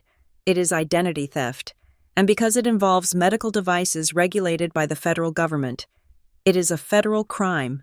He leaned forward, his hands clasped on the table. But here's the problem. If I go after Ethelgard and your father with this, the narrative gets messy. The press will see Senator attacks family of the woman who saved his grandson. They will see. Daughter turns on father. It becomes a soap opera. And the bill gets lost in the noise. What do you want me to do? I asked. I want you to help me kill the contract quietly, he said. And then I want you to help me kill the lobbying effort publicly. How the senator tapped the forged signature. I want you to write a sworn affidavit stating that you never signed this, that you never advised Graham Logistics, that your name was used without your consent. If I do that, I said, my father goes to prison. The senator looked at me. His eyes were not unkind, but they were unyielding. If you don't do that, Dr. Graham. Ethelgard continues to sell defective valves because they claim the chief of surgery at Hawthorne says they are safe, and more children die. The choice was laid out on the mahogany table. It wasn't about vengeance anymore. It was about the oath I had taken. First, do no harm, by staying silent, by letting my father use my name. I was doing harm. I will sign it. I said. The senator nodded to Elena. She pulled a pre-typed document from the folder. She had known I would agree. I picked up a pen. My hand hovered over the paper. I thought about the Sunday dinner. I thought about the way he looked at me. You are worthless. He didn't just say that to hurt me. He said it to control me. If I believed I was worthless, I wouldn't ask questions. If I believed I was a failure, I wouldn't look into his business. If I stayed in my small apartment, driving my old car, feeling lucky just to be invited to dinner, I would never suspect that he was buying his Mercedes with money earned on my reputation. He needed me to be small so his lie could be big. I signed the paper, Hadley Graham, M.D. It was the same signature he had forged. But this one had the weight of the truth behind it. The senator took the paper. Thank you, he said. Now, we have to go back out there. Why, I asked. I want to leave. You can't leave yet, he said. My finance committee needs to see us together. It cements your legitimacy and destroys his. And I think your father needs to see us together, too. He stood up and offered me his arm. Ready, no, I said. Good, he smiled. Heroes are never ready. That is the point. We walked back out into the corridor. The noise of the party grew louder as we approached the ballroom. My heart was hammering against my ribs, but my face was stone. We entered the ballroom. The atmosphere had changed. The drinking was heavier now. The laughter louder. The senator moved through the crowd, stopping to shake hands. But he kept me by his side. He introduced me to a hedge fund manager, a tech CEO, a judge, Dr. Graham, the chief at Hawthorne, my expert advisor on the new bill. Every introduction was a nail in my father's coffin. We circled the room until we reached the area near the stage. My family was still there. They hadn't moved. It was as if they were tethered to the spot by their own anxiety. My father saw us coming. He straightened his tie. He ran a hand through his silver hair. He put on a smile that was so wide, so desperate. It looked like a rictus of pain. Senator, he called out. Taking a step forward, he ignored me completely. Wonderful speech. Truly inspiring. I was just telling Evan here that Mr. Graham. The senator cut him off. He didn't shout. He just spoke with a flat, deadly finality. The senator stopped 3 feet away. He looked at my father. Then he looked at me. Then back at my father. I was just discussing some paperwork with your daughter, the senator said. My father's smile faltered. His eyes darted to me. Oh, he said, a nervous chuckle escaping his throat. Hadley isn't much for paperwork. She prefers the operating room. She was very helpful, the senator said, specifically regarding the accuracy of signatures on consulting contracts. The color drained from my father's face so fast it was like someone had pulled a plug. He went gray. He looked at me. There was no anger in his eyes now. There was no arrogance. There was only a naked, begging panic. "Please," his eyes said. "Please don't." He knew. He knew that if I spoke, if I confirmed the lie, he was finished. He was looking at the worthless daughter and realizing that she held the axe that was about to sever his head. Lauren stepped forward. She looked terrified, but her instinct to protect the image kicked in. "Senator, surely we can discuss this at a better time," she said, her voice high and brittle. "This is a celebration." The senator turned to her. "We are celebrating the truth tonight, Ms. Graham," he said. He turned back to my father. "I suggest you enjoy the evening." "Mr. Graham," the senator said. "My legal team will be in touch on Monday." The senator turned and walked away. I didn't follow him immediately. I stayed. I stood in front of my father. He looked small. For the first time in my life, the man who had loomed over my existence like a titan looked like exactly what he was, a fraud in a rented tuxedo. "Hadley," he whispered. I didn't say anything. I just looked at him. I looked at the sweat beading on his upper lip. I looked at the way his hands were shaking. Lauren grabbed my arm. Her nails dug into my skin through the silk of my dress. "What did you do?" she hissed. Her face was twisted. "Don't you dare ruin this. Don't you dare." I looked down at her hand on my arm. "Let go," I said. It wasn't a request. Lauren let go as if she had been burned. I looked at my mother. She was staring at the floor, refusing to witness the crash. I realized then that I didn't hate them. Hate implies passion. Hate implies that they still had power over me. I didn't feel hate. I felt disgust, the kind of clinical disgust you feel when you open a wound and find it necrotic. "You called me worthless," I said to my father. My voice was calm, conversational. He flinched. "You called me worthless so you could steal my value." I said, "You kept me down so you could sell me high." "Hadley, please," he rasped. "We can fix this. We can talk about the trust. It is over." "Dad," I said. I turned around. I walked away from them. I walked through the crowd, past the curious stares, past the whispers. I walked toward the exit. I didn't look back. I didn't need to. I knew exactly what I was leaving behind. I was leaving behind a burning house, and for the first time, I wasn't the one trapped inside. I was the one holding the match. I had barely made it 10 feet toward the exit when a hand clamped around my upper arm. It was not the firm, guiding grip of the senator. It was a desperate, clawing grasp. I stopped and turned. My mother, Eleanor, was standing there. Her face, usually a mask of composed detachment, was crumbling. The foundation was cracking, revealing the terrified woman beneath the layers of La Mer cream and social ambition. Her eyes were swimming with tears that threatened to ruin her mascara, a transgression she would normally consider a cardinal sin. She pulled me toward a large marble pillar, shielding us from the main flow of the room. We were in a semi-private alcove, shadowed by a massive fern. "Hadley," she hissed, her voice trembling. "You cannot just walk away. Do you have any idea what you have done?" I looked at her hand on my arm until she released it. I smoothed the silk of my dress. "I haven't done anything. Mom," I said, "I accepted an invitation. I showed up. You know that is not what I mean." She choked out. She was wringing her hands, a nervous tic I hadn't seen since I was a teenager. "You are destroying us. You are destroying your sister's night. Look at them." She gestured vaguely toward the center of the room where Lauren and Evan were standing. They looked like statues in a museum that was currently on fire. "I am not the one who forged a signature," I said quietly. My mother flinched. She looked around wildly to see if anyone had heard. "It was just paperwork." "Hadley," she pleaded. Her voice dropped to a frantic whisper. "Your father, he is under so much pressure. The market is changing. He needed this contract to secure the liquidity for the merger. He did it for us. He did it for the family." I looked at her. For years, I had craved her approval. I had wanted her to look at me the way she looked at Lauren with pride. with adoration.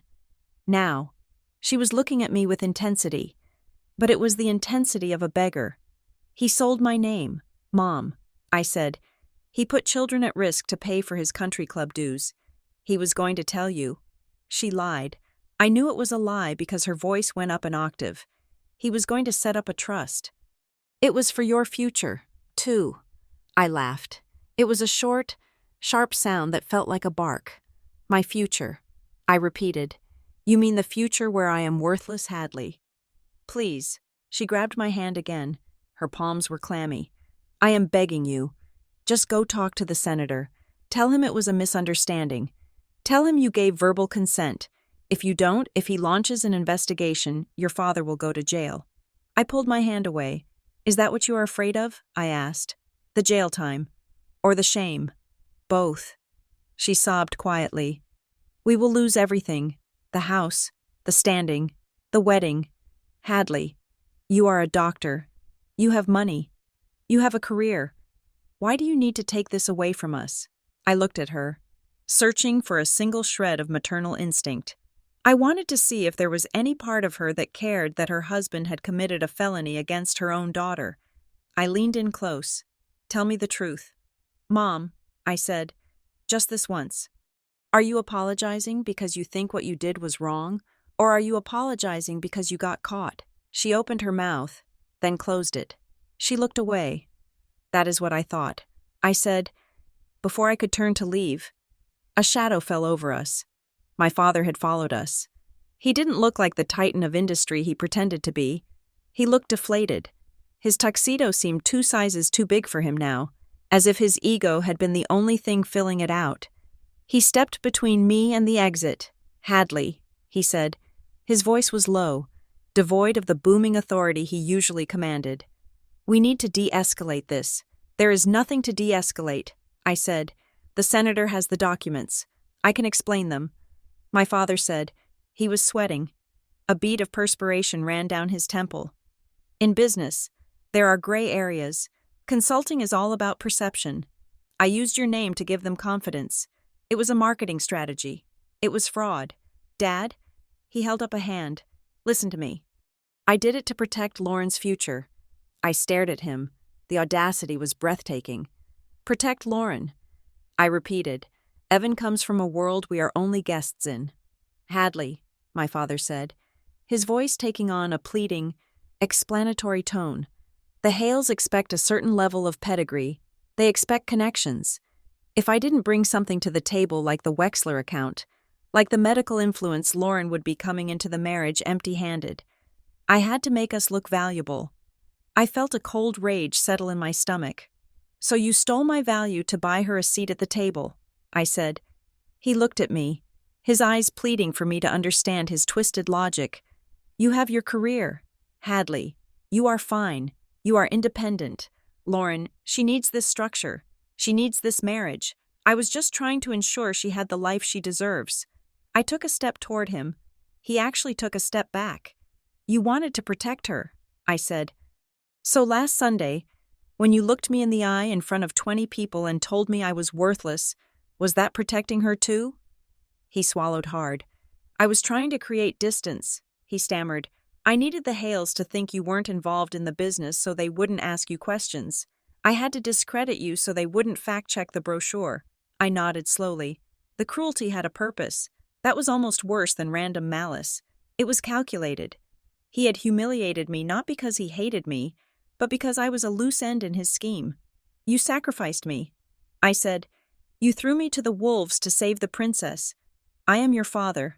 Hadley, he whispered, you owe me your loyalty. I owe you nothing. I said, you spent my inheritance on a lie, and you spent my love on a fraud. While we stood there, locked in our grim tableau. A commotion near the center of the room drew our attention. It was Lauren and Evan. They weren't shouting, but the body language was screaming. Evan had cornered her near the chocolate fountain. He wasn't the bored, passive fiancé anymore. He looked awake, and he looked angry. I walked toward them. I couldn't help it. It was like watching a car crash in slow motion. You have to see the impact. My parents followed me, trailing like ghosts. Evan was holding a glass of champagne that he hadn't taken a sip of. "Why did you lie?" Evan asked. His voice was tight, carrying over the ambient noise. Lauren was pale. She touched his arm, but he pulled away. "I didn't lie. Evan, I omitted things," Lauren said. Her voice was trembling. "You told my mother she was a liability." Evan said, "You said she was an embarrassment. You said she barely scraped by." "She is eccentric," Lauren pleaded. "She lives like a pauper. It is weird." Evan pointed a finger toward the podium where the senator had stood. "The senator just called her a hero." "Lauren, he said she runs the department. That is not eccentric.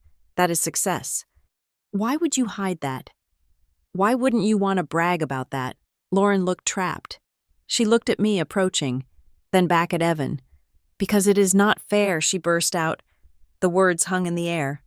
"What isn't fair?" Evan asked. Lauren's mask finally fell.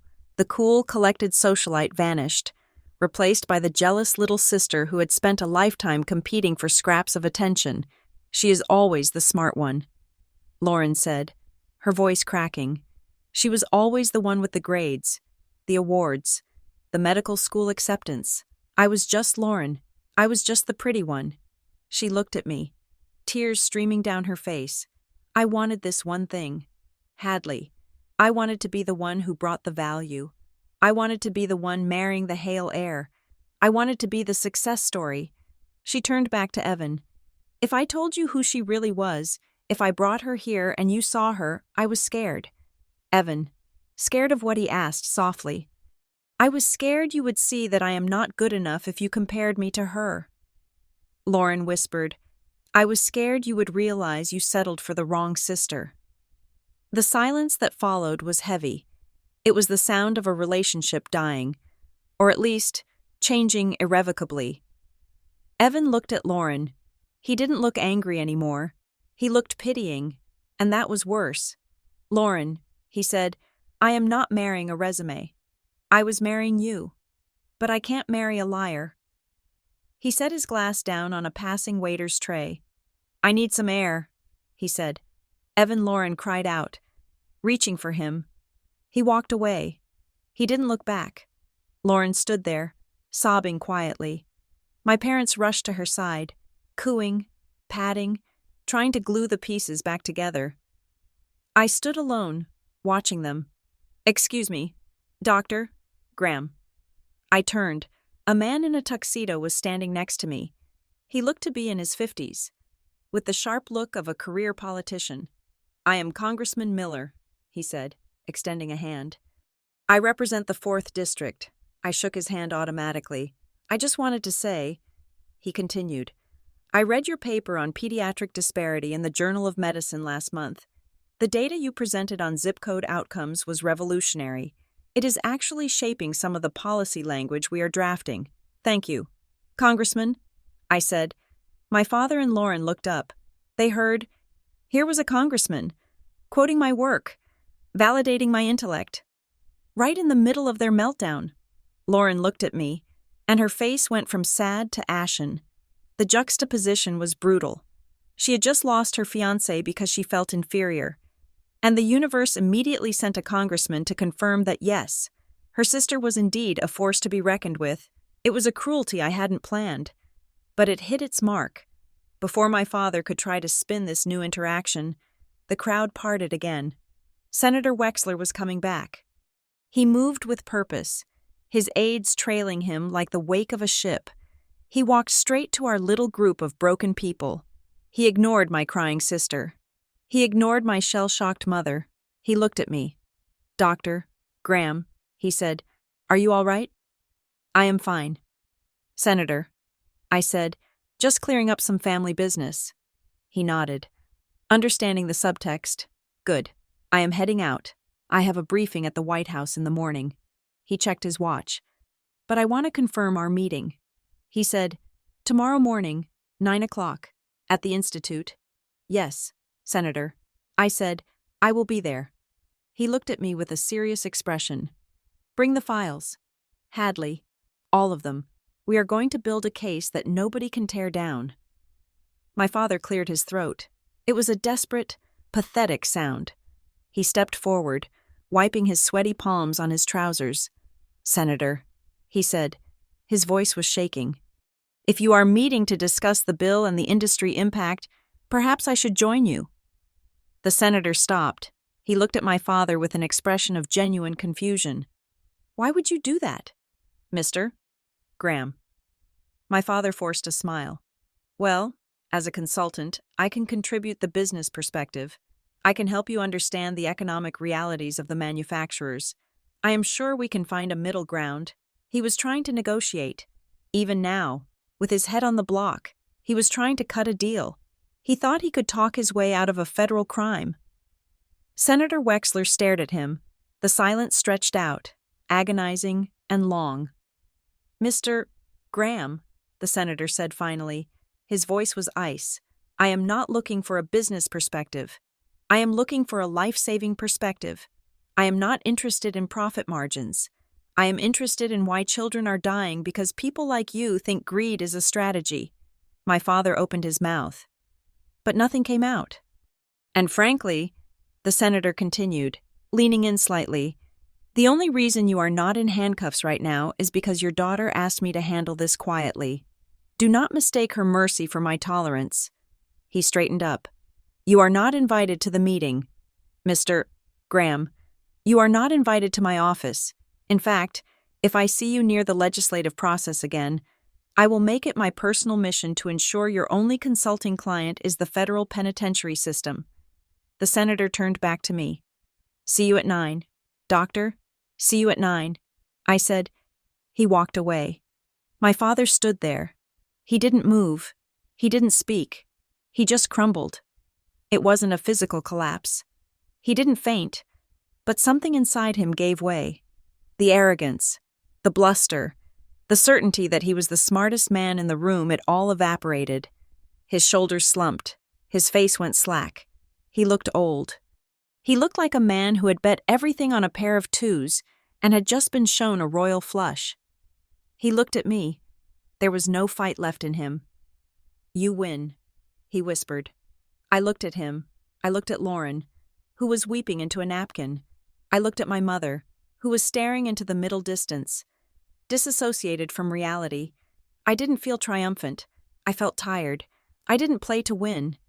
"Dad," I said, "I played to be real. You are the one who turned it into a game." I turned around and walked toward the exit. This time, no one grabbed my arm. No one stopped me. The crowd parted for me.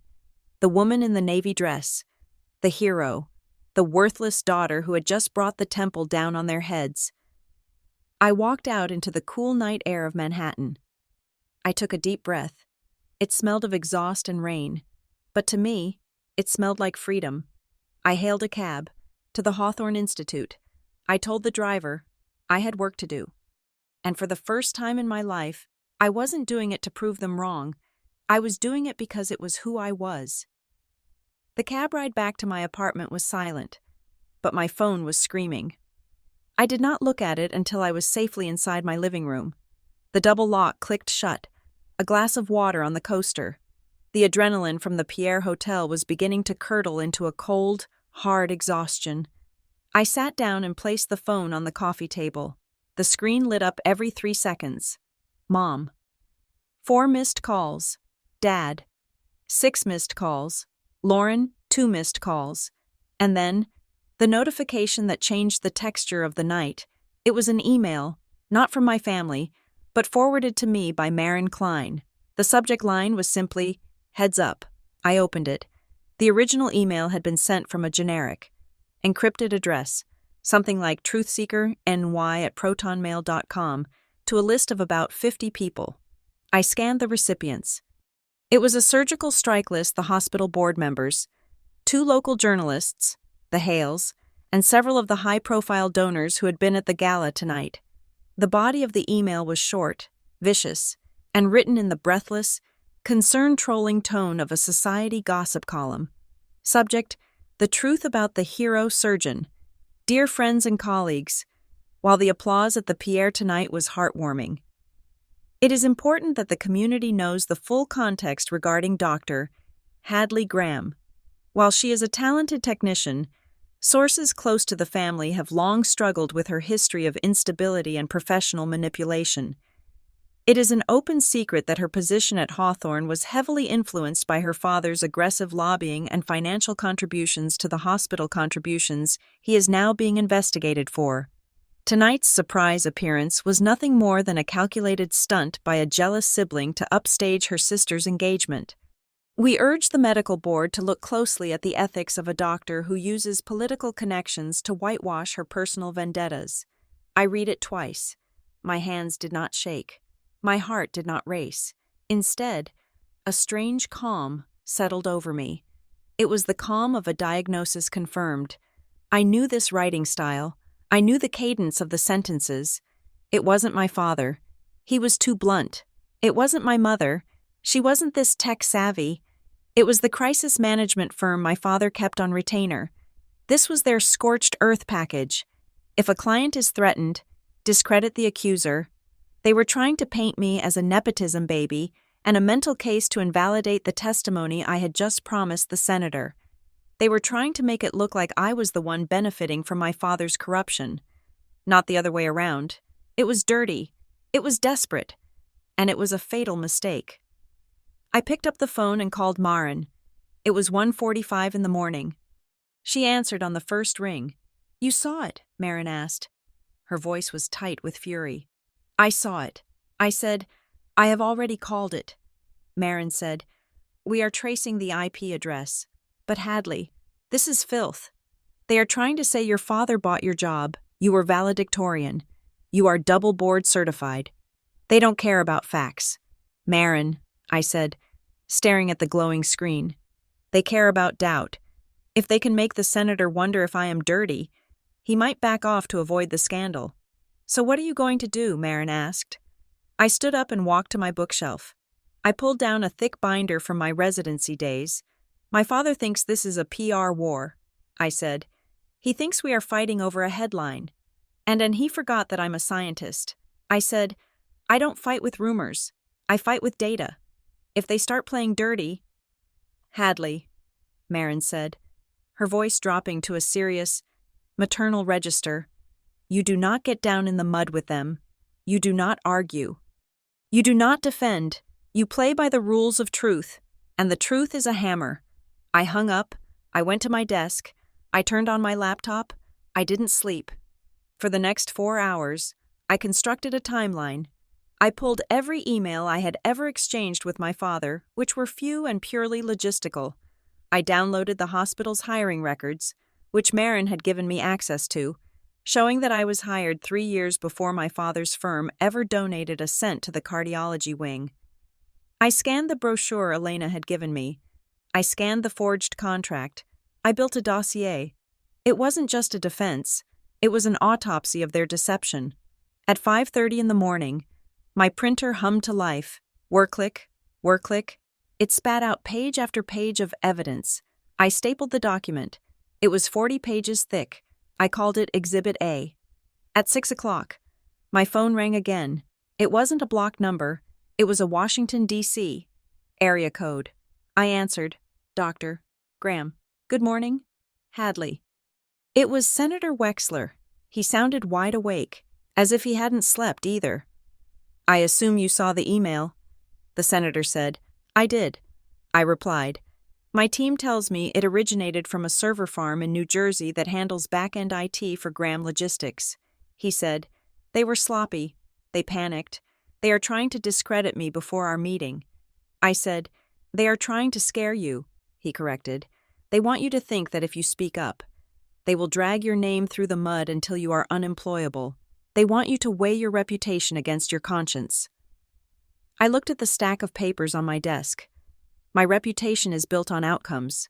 "Senator, I save lives. They move boxes. I am not worried about the mud." "Good," he said, "because the plan has changed." I paused. "Changed how I don't just want your notes on the bill," the senator said. "At 9 o'clock this morning, I am convening a closed-door session with the Legislative Drafting Committee and the Ethics Oversight Board." "That sounds formal." I said, "It is. I want you to present your findings. I want you to walk them through the forgery. I want you to tell them exactly how the device manufacturers use consultants to bypass safety regulations. He paused. And Hadley, I want you to name names. I want you to go on the official record. If I go on the record, I said, slowly, it becomes public domain. The Department of Justice will pick it up. Yes, he said. This means my father will be indicted. Not just sued. Indicted. Yes. The silence on the line was heavy. He wasn't pushing me. He was letting me feel the weight of the weapon he was handing me. You don't have to do it. The senator said, we can handle this internally. We can just kill the contract and walk away. But if we do that, they will do this to someone else. They will find another doctor, another family, another loophole. I thought about the email, the unstable sister, the nepotism hire. They had already fired the first shot. They had tried to kill my career to save their skins. I will be there at 9. I said, I will have a car waiting for you. He said, I hung up. I went to the kitchen to make coffee.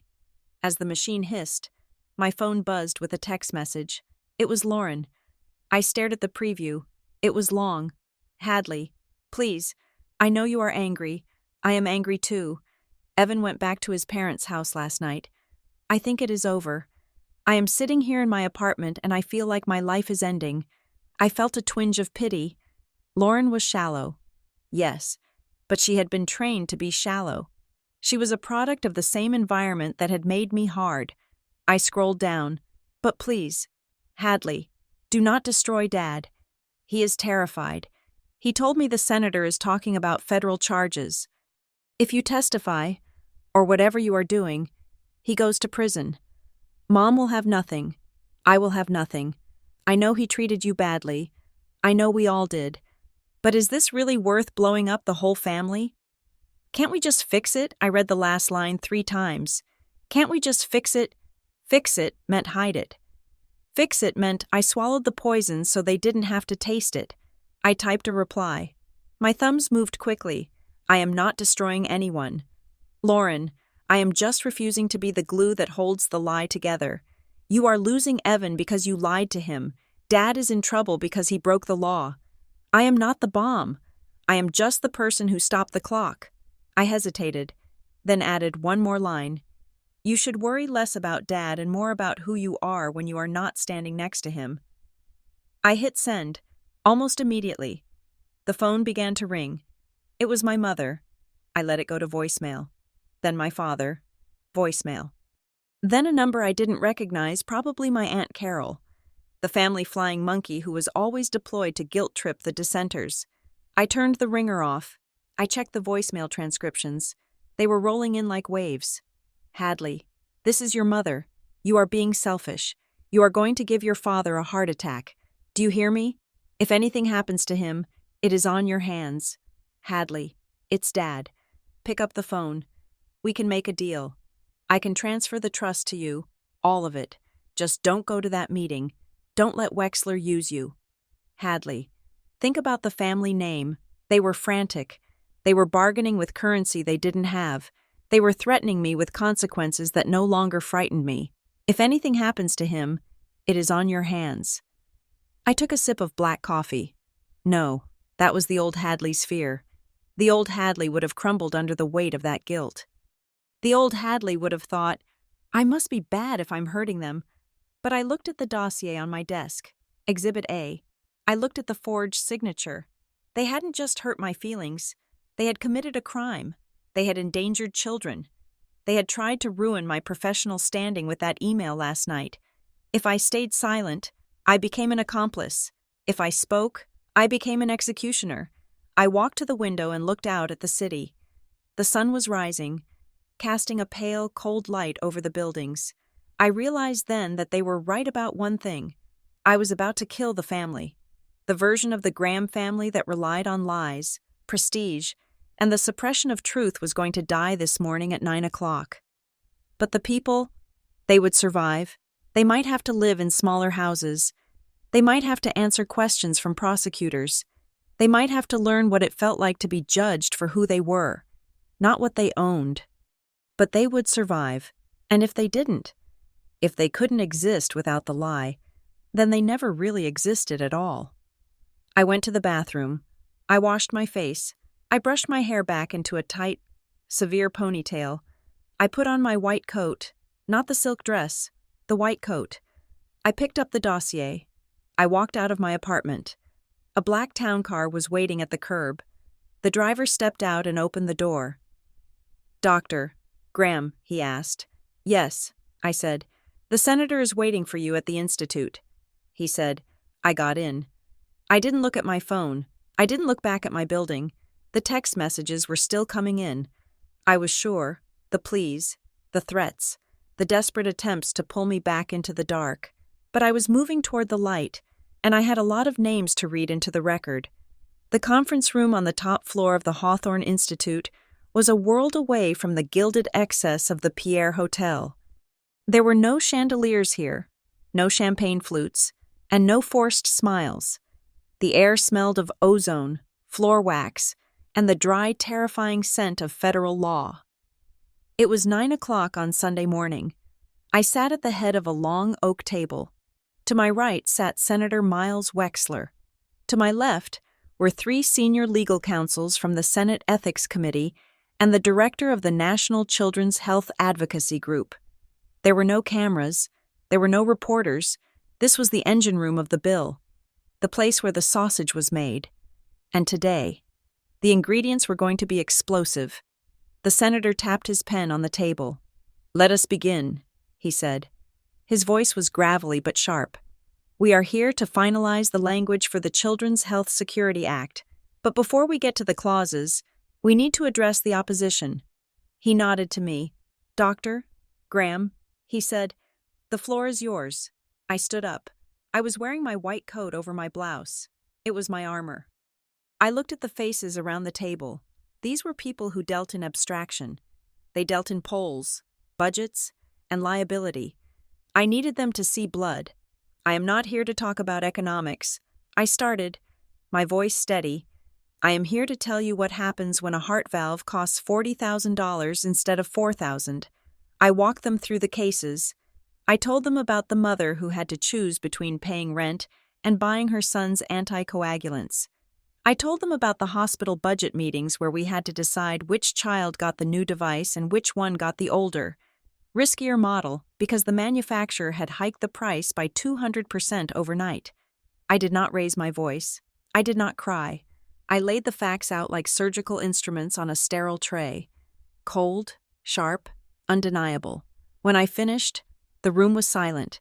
The lead counsel, a woman named Ms. Cheng, adjusted her glasses. "Dr.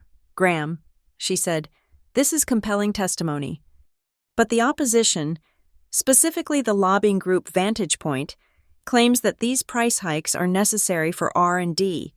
They have submitted white papers, some signed by very prominent medical consultants, stating that the current pricing model is sustainable." She slid a document toward me. "This is the list of key strategic partners advising Vantage Point and the manufacturers," she said. I looked at the list. It was projected on the screen at the end of the room. Vantage Point Strategies, Ethelgard Medical, Apex Biosystems, Graham Logistics and Consulting. There it was. My father's name. My name. By proxy. The senator watched me. He didn't intervene. He was letting me hold the knife. "Ms. Cheng," I said, "I am looking at the entry for Graham Logistics." "Yes," she said. "They are listed as the primary clinical advisory firm for the Northeast region. Their dossier claims they have exclusive access to the surgical leadership at Hawthorne." I reached into my bag. I pulled out the folder I had compiled at 4 a.m. Exhibit A. I placed it on the table. The sound was heavy, final. "That claim is a lie," I said. The lawyers looked up. "I am the chief of pediatric surgery at Hawthorne." I continued, "And I am stating, for the record, that Graham Logistics has no access to this department. They have no clinical expertise, and the advisory opinions they have submitted to the manufacturers under my name are fraudulent." I opened the folder. I showed them the brochure. I showed them the email where my father claimed I had dismissed the valve defect. I showed them the contract with the forged signature. My father, Gordon Graham, forged my credentials to secure a consulting contract worth $300,000 a year. I said, he used my identity to validate devices that I was actively petitioning the FDA to recall. Ms. Chung picked up the papers. Her eyes widened as she scanned the signature comparison. Dr. Graham, she said, looking at me with a mixture of shock and professional respect. You understand what you are submitting here. This is evidence of federal wire fraud and identity theft. I understand. I said, if we enter this into the record, Ms. Chung said, glancing at the senator, it triggers an automatic referral to the Department of Justice. Your father will be investigated. He will likely be indicted. I looked at the screen. I looked at the name Graham Logistics. I thought about the Sunday dinner. You are worthless. He had built his fortune by selling my integrity. If I protected him now, I wasn't being a good daughter. I was being a bad doctor. Enter it, I said. The senator leaned forward. Let the record show, the senator said, his voice booming. That doctor, Hadley Graham, has formally disavowed any connection to Graham Logistics. Let the record show that the opposition has been relying on fabricated data. He turned to the director of advocacy. Cut them, he ordered. I want Graham Logistics removed from the vendor list immediately. I want Ethelgard notified that their primary consultant is under investigation for fraud. And I want a press release drafted stating that the chief surgeon at Hawthorne is now the official senior medical advisor for this bill. He looked at me. Is that acceptable to you? Doctor, I nodded. It is. The meeting adjourned 10 minutes later. The lawyers scrambled to process the new evidence. Their phones already out, calling their firms. The senator walked me to the door. The hallway was empty, the Sunday sun streaming through the high windows. You did a brave thing. Hadley, he said. I did the necessary thing. I replied. He shook his head. Most people don't know the difference, he said. He stopped and looked at me. You know, he said softly, last night, at the party, your father tried to tell me that he was the one who gave you your start, that he made you. I looked down at my shoes. I told him something, the senator continued. I told him that he had it backward. You don't need your family to confirm your value. Hadley, you are the one creating value. They were just drafting off your wake. Thank you. Senator, I said, go back to work.